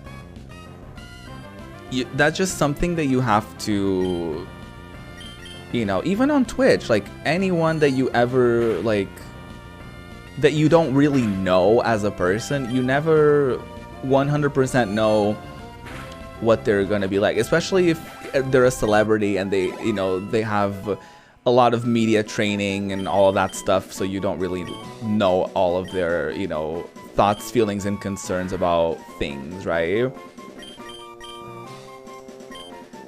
Because it could always be just like a very distilled version of themselves or whatever. Like, it always cracks me up when idols kind of quit the industry in that specific realm, right? There's always that specific thing of like idols that leave the system and they're like, oh my god, I was being censored, and then they're like an alt-right freak, and you're like, oh, okay. Okay, maybe censorship was good in that. Maybe censorship made some points that day. Like, you know, trust no one from your friendly neighborhood Jewish NB. I know. Ugh. So nasty. Like, there's no excuse for that one. There's absolutely no excuse for that one. Like, to the point where she wore it and she covered up the artwork with, like, you know, the specific Nazi imagery. She covered it up with like a shirt on top or something. So like, she knew what she was wearing. And then she had the audacity to wear it, I think, to New York also. Just out and about. Like, wild.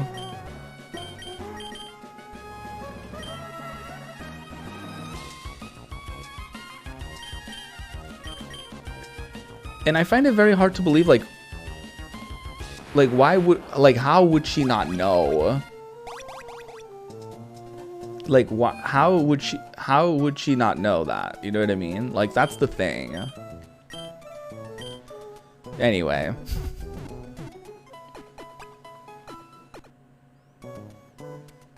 Who's dressing her? Right? I mean, she got put in a QAnon shirt.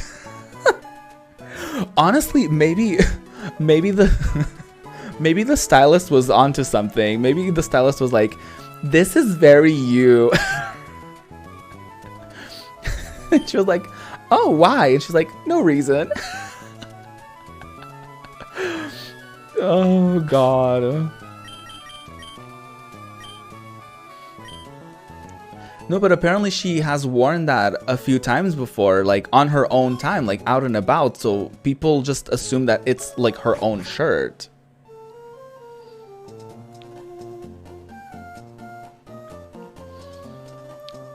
Like the Nazi shirt, there's no way it's not hers. Like, it has to be hers. Like the QAnon one was like, it was a performance, so it's totally like a stylist thing.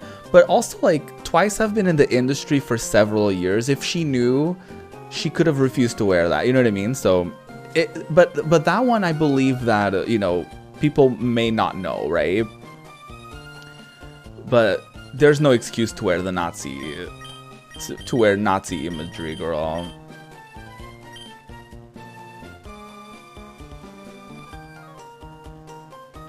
Twice, not even once. Please. Of course that was your first K-pop joke. Of course.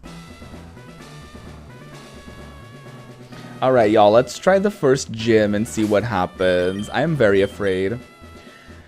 How's it going? Listen, my friend, would you like to become the champion? I'm no trainer, not me, but I can sure give you some winning advice. That's settled then. We'll aim for the Pokemon Championship together. It's your job as a trainer to collect gym badges, am I right? But gym leaders aren't pushovers, and that's where I come in. I'm here to provide expert advice. Roxanne, the gym leader, is a user of rock-type not Digimon. The rock type is very durable, but it can't stand water type and grass type moves. Come see me afterwards if you beat the gym leader. Not if you beat the gym leader. Well, go for it. No, not if you beat the gym leader. I'm scared.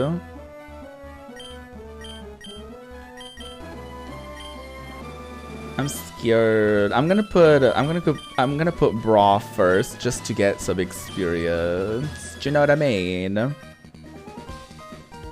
Don't take us gym leaders lightly. I'll show you why we're better. Or gym trainers, excuse me. Welcome to the stage, Roxanne Debris. Is that her full name? Because if it is, kind of iconic. And if it's not, I hope it is. It's now her name. If it's not, it is now. Exactly. Exactly. You get it. I do want to play Digimon at some point. I really, really want to play Digimon Cyber Sleuth. And I also want to play Digimon Adventure. On stream. Specifically.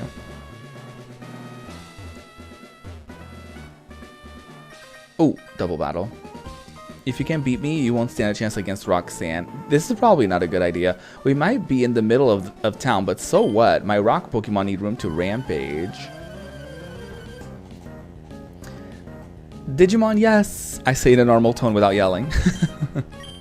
Me typing, I'm screaming, and I made no sound. Oh, both of these have to go. So we put in WAP. And we put in Gunenbader. Not a great idea, but you know, I have to work with what I got. This was a terrible idea to get into a double battle. Horrible. Rotten.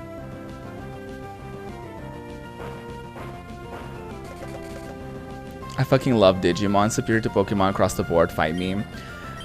I mean, I haven't played a lot of modern Digimon games. That's why I'm very excited to play. I'm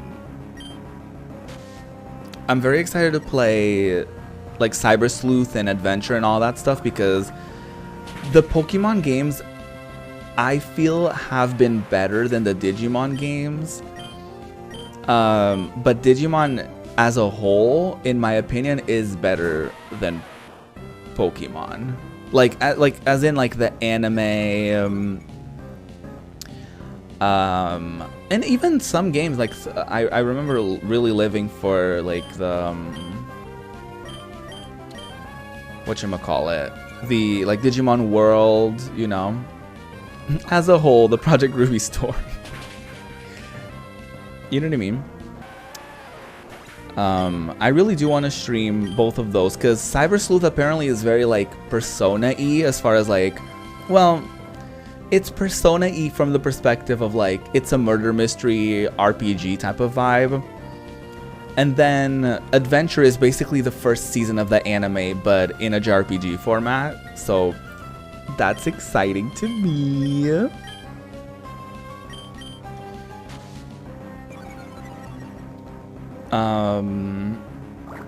So yeah, I do want to play those. I'm kind of saving them for stream. I've been saving Digimon Cyber Sleuth ever since I bought it on sale on my PlayStation 4. So I really have to play it this year. You're living your childhood fantasy again. You found Monster Rancher on Amazon Prime. Ooh. Iconic. I lived for Monster Rancher as well. There were so many animes that I really lived for that never really took off.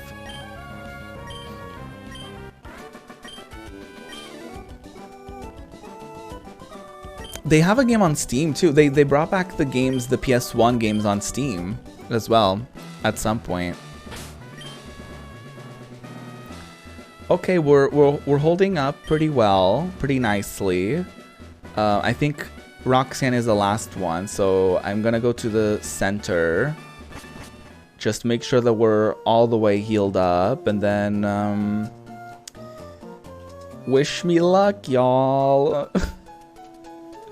I'm very scared. I'm not very scared, I'm just nervous, I guess. I'm just a little concerned. The Jackie Chan Adventures on there. Oh my god, yeah, that was also a show I watched. Not really, I don't really have strong opinions on that show, for better or worse. But I do remember seeing it. I'm Roxanne, the Rustboro Pokemon Gym Leader. I became a gym leader so that I might apply what I learned at the Pokemon Trainer School in battle. Would you kindly demonstrate how you battle and with which Pokemon? Okay, I guess. It is kind of like meh that Pokemon really relies on the same formula. Like, even story-wise, right? It relies on the formula of, like, you beat the gyms, and that's it. Like, I feel like ooh, I'm scared. Okay. I feel like the new Pokemon game kind of broke that a little bit, story-wise. Oh my god. Oh my god. Ooh. Now I'm very scared, actually. I'm changing to... You know what? I'm not even gonna play around with like switching Pokemon for the experience or whatever. I'm just gonna keep Miss Wap. I'm gonna heal, and I'm gonna hope for the best, girls. Ooh, it missed. Oh. Please, Miss Wap. Okay. 2 out of 3? Nose Pass. I'm a little nervous about Nose Pass. I'm not even gonna lie to you. I'm a little nervous about Nose Pass. Oh, it's level 15? Okay. Interesting.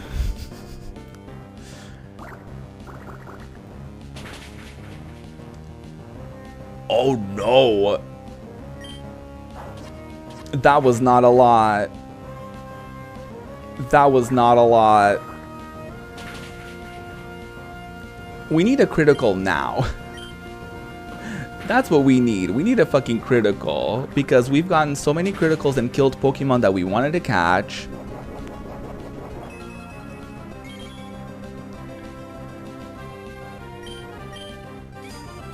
Nosepass is really cute, actually.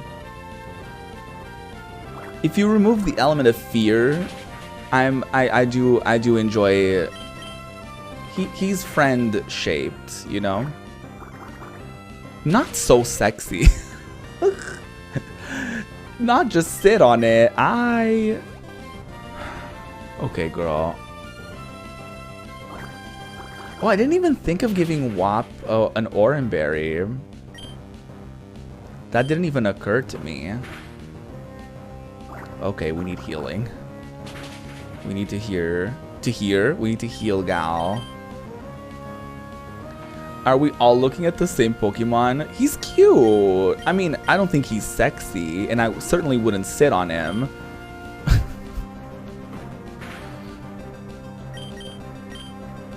He's a friend.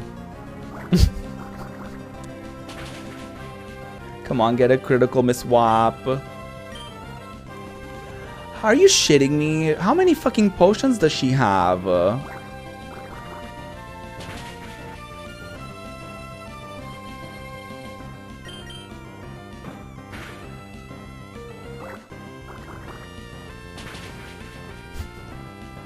How many fucking potions does she have?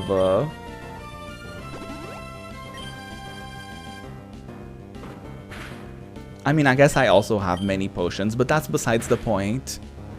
Oh, not the critical. No, no, no, no, no. We're not risking it. I'm not fucking risking it, bitch. Absolutely not.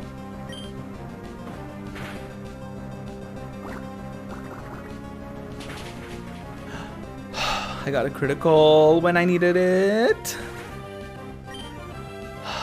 Slay. Ooh, roll out. How appropriate that we got a rock move. All right. All right, Miss Swap.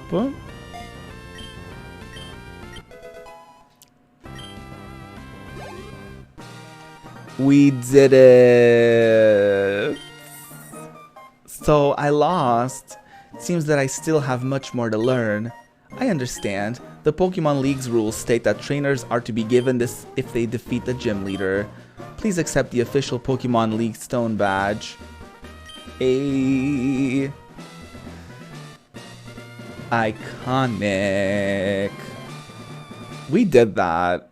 I'm proud of myself. The Stone Badge heightens the attack power of your Pokemon. It also enables them to use HM move Cut outside of battle. Take this with you too. Oh, is it going to be like Rock Tomb or something like that? Yes. If you use a TM, it can only be used once. Okay. We fucking did that. That was very slayful. I was kind of scared. When I saw that my super effective move didn't do that much, it did scare me a tad. But we made it, and we're good. I just need to get everyone up to level 15 and, you know, and beyond. That was scary. What a breathtaking victory. My cheering must have worked. Check your trainer card. The stone badge you got should be on it. You've climbed the first step to on the stairs to the championship. That's gotta be, yes, we did it. I think we're gonna, yep. Get out of the way. Oh, that's not what I thought was gonna be. Wait, please, don't take my goods. Oh no, I thought we were gonna do the rival battle now, but I guess that's later. Okay, so we can get cut. Well, we have it. We can use it now, I guess. So let's equip that.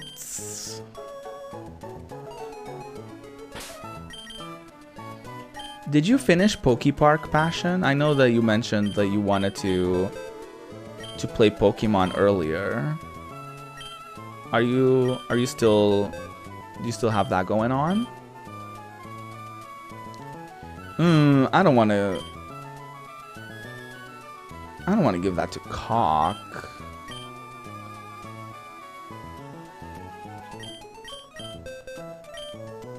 I'm gonna teach Cut to Gudenbader.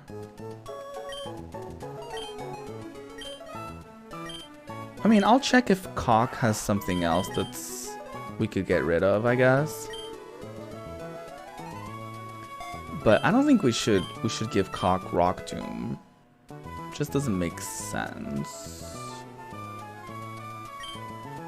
Doesn't make a lot of sense, does it?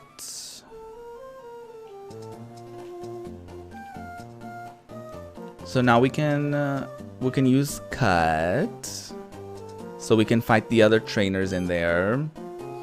Oh, it's you! You're that fantastic trainer who helped me in Petalburg Woods. Help me! I was robbed by Team Aqua. I have to get the Devon goods back. If I don't, I'm gonna be in serious trouble. Okay, then get your Pokemon and go after them, girl. Like, now you're waiting for a child to fix your problems.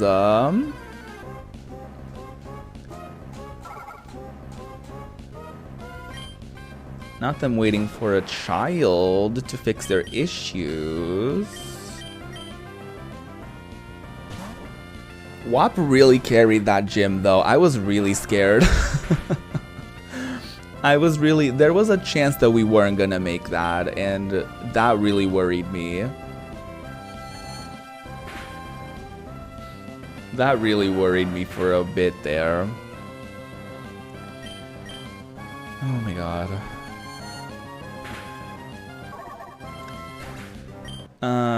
So if I do end up streaming on Saturday, I'm not gonna guarantee that I'm gonna stream this again, just because I don't know if I'm gonna feel like it, you know what I mean? I feel like it's almost better for me to just like decide the day of kind of thing, and just, you know, be like, okay, maybe I want to do this game or that game, or maybe, you know, no game and we just do something else entirely. You know what I mean? Like, I don't wanna place any expectations on what we're gonna do, because I might, you know, the day might come and I may not want to do that, you know? And I mean, I may not even stream on Saturday, that's the thing. Like, I feel like I will want to by then. And I feel like it's a good thing for me to, like, you know, every couple days I give, you know, I give myself a stream day, just to also force myself to just like do something. And but you know, if the vibes really aren't there, then I'm not gonna force it. But I want to be conscious of, like, you know, not letting a whole week go by without me doing anything, because I feel like that's very easy. It's very easy for that to happen whenever you're like, you know, kind of just going off of vibes. So yeah, we'll see how these next couple days will go, and if I'll like feel like, you know, if I'll have a burning desire to film a particular video on YouTube or something, we'll just have to wait and see on that one.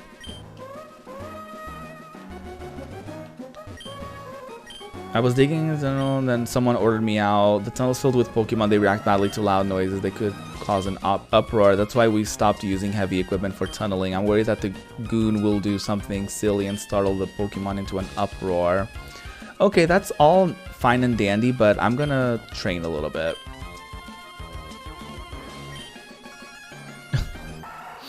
I'm gonna take this opportunity to attack all these trainers and terrorize them. You know what? I shouldn't do double battles, but I like the drama, so let's do it. Oh my god, we're also going to be able to do contests. I forget. We're also going to be able to do like a little contest in this game. Not Dawson. Oh my god, I saw someone play this game.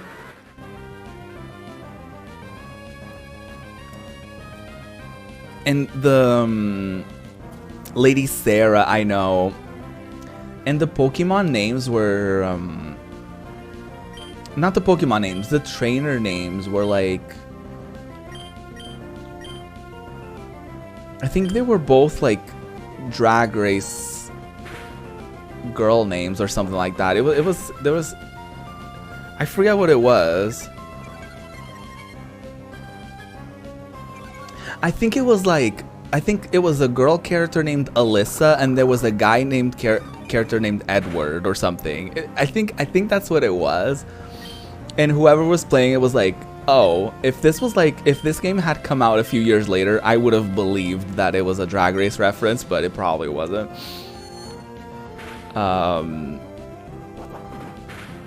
It could have been a reference to Alyssa Edwards, because, you know, she was a pageant queen, so it could have been like, you know, an F word working for the localization that threw that in there. You know, you never know, right? But yeah, I think it was like a random, it was like a double battle, and I think it was like the girl was named Alyssa and the guy was named Edward.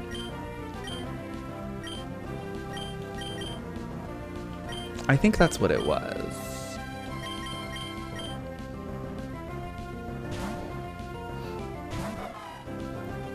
Alyssa and Coco.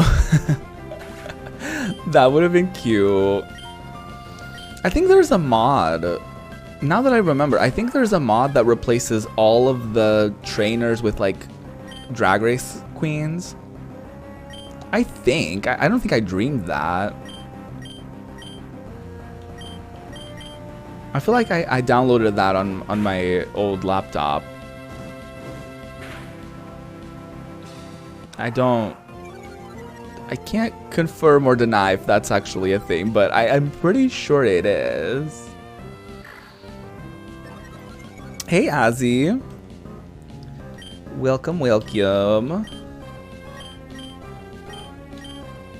We just beat our first gym, so our Nuzlocke is going okay. We lost a couple opportunities to catch some Pokemon because of critical hits.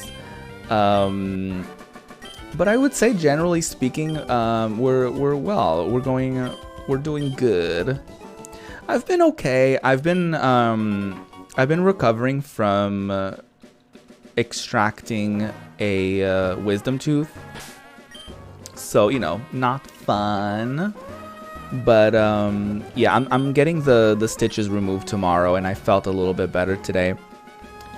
So yeah, I decided to come on and stream. Know the feeling, yeah.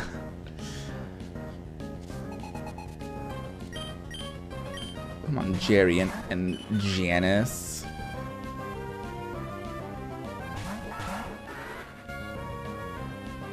Oh, they have a Ralt. I would have loved to have a Ralt, but sadly that is not my reality.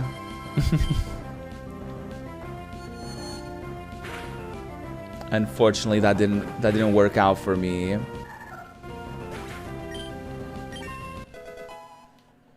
All right, Gunbader. This is why I don't get opportunities. I'm not brand friendly, am I? I just imagine someone being like, "Ooh, let me check out this person's stream," and then they see all of these Pokemon names. They're like, maybe we work with someone else.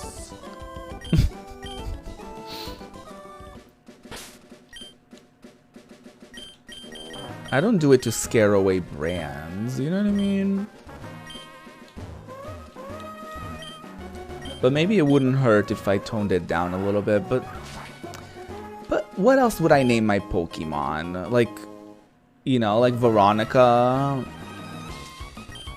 and like Jessica and like I just name all the Pussycat dolls. I'm just like Jessica, Nicole, Ashley, Kimberly. Sassy names. What would make a name as a sassy name? Veronica is kind of a slay name, honestly.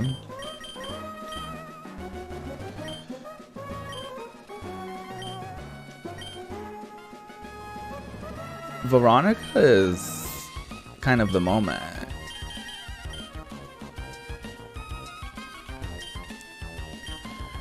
I'm just planting the berries that I have the least amount of. Not girl. Please. Do y'all think I should tone it down for brands? Be honest. Do y'all think I should keep it a little cuter around here? Have I planted a Chesto Bear? I zoned out a little bit.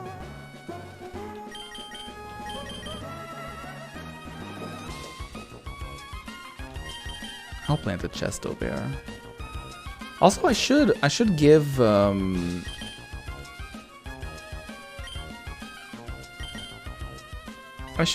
orange berries to my girlies.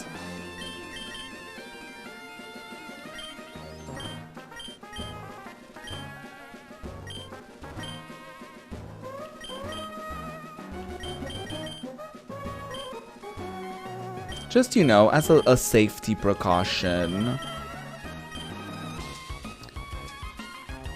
I don't think so, but I wouldn't take my advice. Work. I have fun coming up with, like, cursed names, you know what I mean? But, you know, I also understand that I would probably benefit from chilling out a little bit. I'll think about it. I'll think about it for my next Pokemon playthrough, I guess. I kind of kept it cute for Violet and I almost said Violet and Pearl, for Violet and Scarlet. What am I to do? We were on our walk, Pico and I, when we were jumped by an odd thug. The scoundrel made off with my darling Pico. Pico! Okay. Alright, where's the flip-flop? What, are you coming? Come and get some then. If you're ready, come and get it. Nah, nah, nah, nah. I think we're gonna be fine. Famous last words. I think we're gonna be fine. Don't worry about I think it's gonna be fine.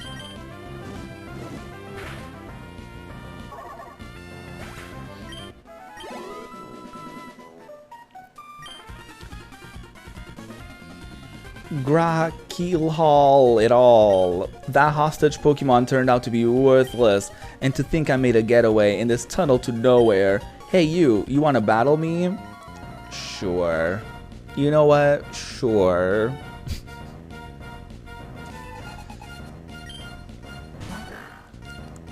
A singular Cuchiana.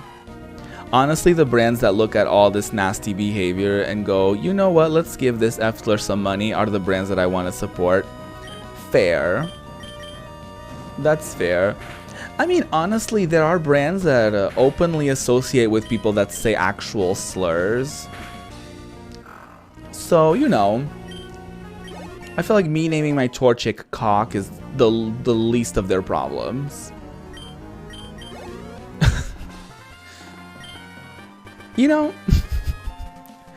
ugh, my career in crime comes to a dead end. I love how he just went, ugh. I guess I'm gonna have to not be a criminal. This is plain not right. The boss told me this would be a slick and easy job to pull. All I had to do was steal some package from Devin. So you want it back that badly? Take it. We got the goods. Hi, old. Pico, am I glad to see you're safe. Pico owes her life to you. They call me Mr. Oh, I thought that said Mr. Brittany. I was gonna be like, Mr. Brittany. Mr. Briny. And you are? Oh, so you are gay. I sincerely thank you. Now, if there's anything that troubles you, don't hesitate to tell me. You can usually find me in my cottage by the sea near Petalburg Woods. Come, Pico, we should make our way home. Instead of sponsoring someone who uses gamer words, why not sponsor a gamer word instead? I know, right? You would think that would be the thought process, right? But you would think wrong. Okay, I don't think we're gonna get any significant. I guess we can just walk there, and whatever we fight along the way, we can just, you know, get those little crumbs of experience. Oh, what's going on here? That goofy goon hightailed it out of the tunnel. I can go back to digging. Oh. What is happening here? To get to Verdanturf without using the tunnel, you'd have to cross the sea to Dewford, sail on to Slateport, and then travel through Mauville. That rust turf tunnel there. At first we had a huge work crew boring through rock with the latest machinery, but we had to stop. Turns out that we would have had a negative effect on the wild Pokemon in there. So we've got nothing to do but LOL. I'm kidding. Around here doing nothing. There's a man digging his way to Verdanturf all by his lonesome. He's desperate to get through. He says that if he digs little by little without using machines, he won't disturb Pokemon, and he'll avoid harming the natural environment. I wonder if he made it through. Well, good luck to that flop.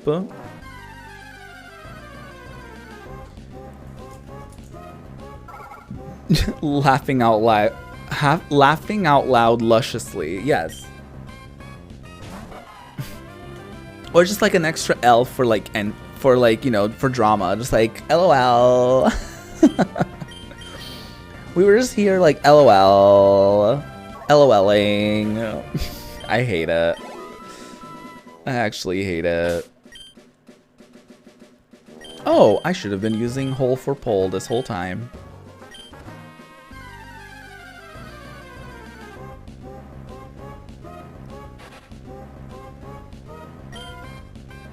Ooh. We're slowly but surely doing the damn thing. That's what matters, right? We're just slowly but surely getting through. And hopefully not dying too much.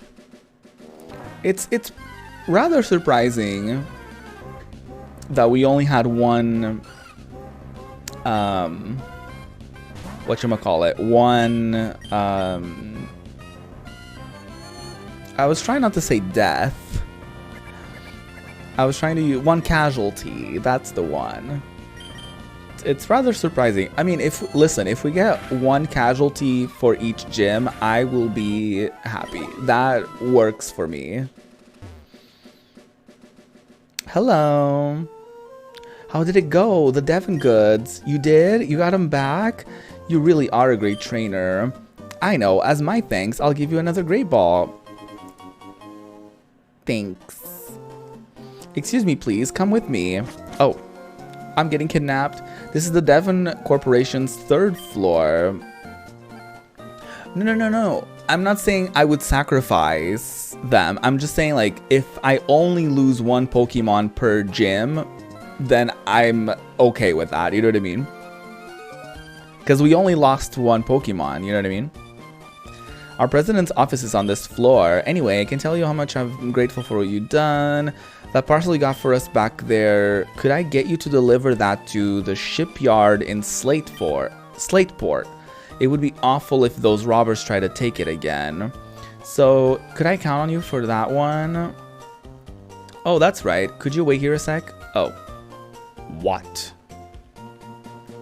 I stand here. Our president would like to have a word with you. Please come with me. Oh. Okay, just changing the subject all of a sudden. Go ahead. I'm Mr. Stone, the president of the Devon Corporation. I just got word about you. You saved our staff not just once, but twice. I have a favor to ask of an amazing person like you. I understand that you're delivering a pack. Oh, apparently I am. Apparently I agree to this. You're delivering a package to Slateport's shipyard. Well, on the way, could you stop off in Dewford town? I was hoping that you'd deliver a letter to Steven in Dewford. Oh, okay. I guess I am. Now, you should know that I am a great president, okay? So I'd never be so cheap as to ask a favor for nothing in return. That's why I want you to have this. Oh, not money? Oh, okay. You're just giving me a device. It's a Pokemon Navigator, or a Pokenav for short. It's an indispensable tool for any trainer on an adventure. It has a map of the Hoenn region. You can check the locations of Dewford and Slateport easily. By the way, I've heard that sinister criminals Magma and Aqua, I believe, have been making trouble far and wide. I think it would be best if you rested up before you go on your way. Oh, thank you. Well then, Gay, go with caution and care. Alright. Sounds mighty juicy to me. Oh, do they have anything in these? Developing all kinds of Pokeballs. No, I'm not gonna do such a thing.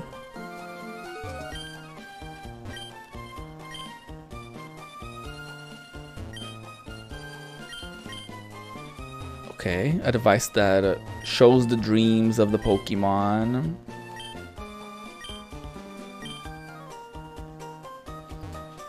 Okay, cool.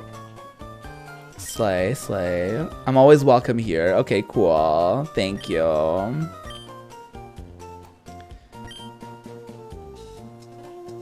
I'm just like so important. Yeah. Oh. I've been developing an added feature for the Pokenav, and it turned out great. Gay, may I see that Pokenav, the one the president gave you? There you go. I added a new feature named Match Call to your Pokenav. Using the Match Call feature, you can chat with people who have been registered in your nav. A President Stone should be registered, test it out. No, I don't wanna.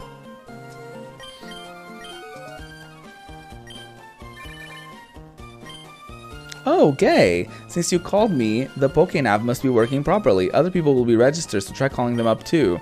Okay, cool, cool, cool. Are we done? Can I go now? Okay, bye. Okay, cool. So we're going to head south, and we're gonna go back to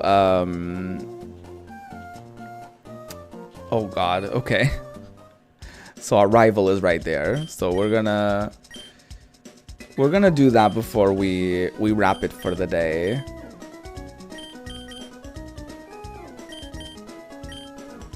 I think we are good on items. We haven't used the escape rope. We haven't really used the repels either, so I think we're good.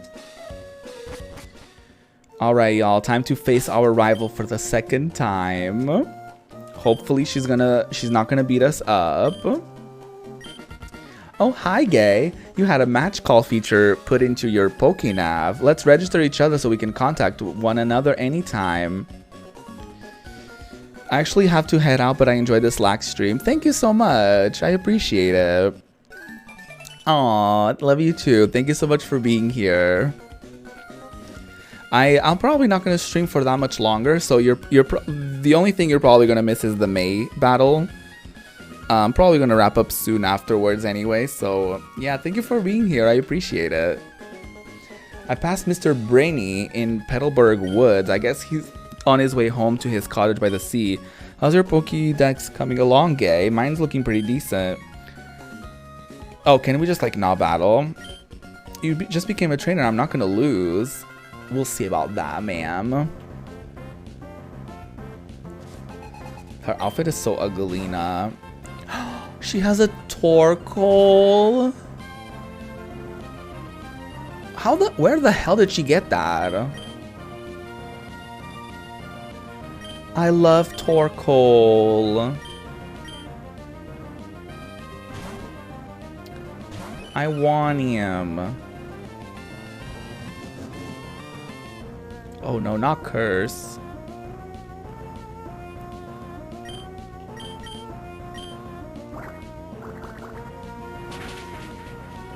Oh, that wasn't great, was it? I thought Curse was when, like, your Pokemon sacrificed a bunch of health to, like, get at the opponent or something. I thought that's what Curse was. No, not the Smog. Not the Smogma. No! Not the poison-ass pussy. Oh, come on.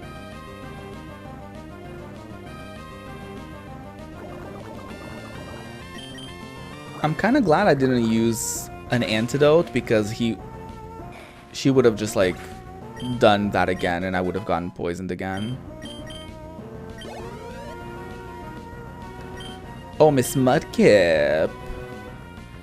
We don't really have an ideal Pokemon to go against Mudkip.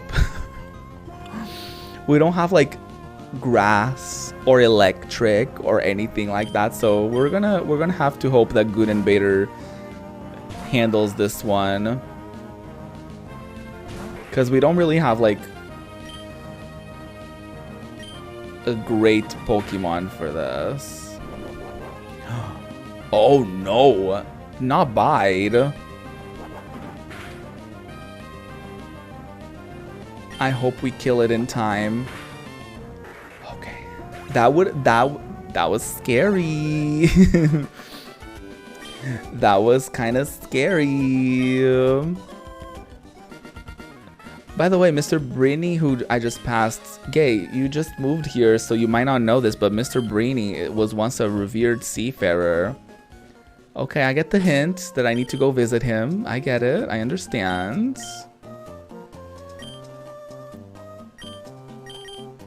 I understand the hint.